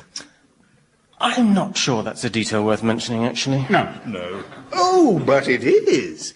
We shall tell the Almighty how you returned from your arduous surveillance duties, exhausted, glassy-eyed, and with dribble on your chins. I wonder how the Almighty would feel about some of his angels dribbling over scenes of orgiastic debauchery, eh? Actually, I've always felt that an important part of being an angel is the showing of mercy. Yes. So I think we will report back that rumours concerning this breach of regulations were unfounded. I'll be seeing you, Satan. Oh, I do hope so, Graham. Bye now. Have a good flight. Missing you already.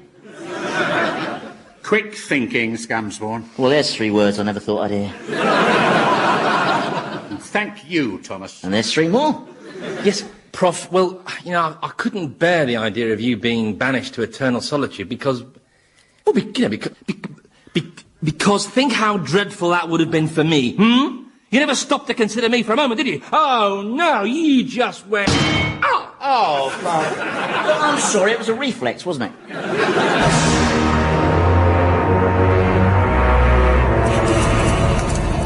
Okay, you 3 arrivals, take 1 step forward while I sort this out. Everything okay, Scumspawn? Yes, my liege. Listen, Scummy, I've got some presents for you. Presents? Yes, this saxophone and this painting set. And I'm free to use them? Yes, but not near me. You're a privileged fella, Scumspawn. Satan's not renowned for giving presents.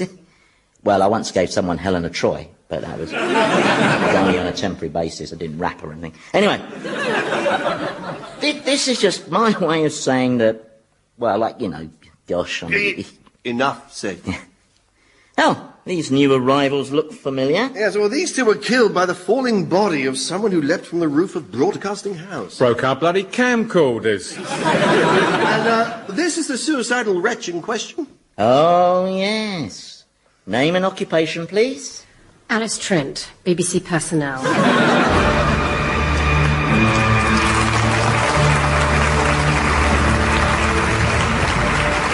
Old Harry's Game featured Andy Hamilton as Satan, James Grout as the Professor, Jimmy Mulville as Thomas, and Robert Duncan as Scumspawn, with Felicity Montague, Philip Pope, Nick Revel, and Michael Fenton-Stevens. The programme was written by Andy Hamilton and produced by Paul Mayhew Archer.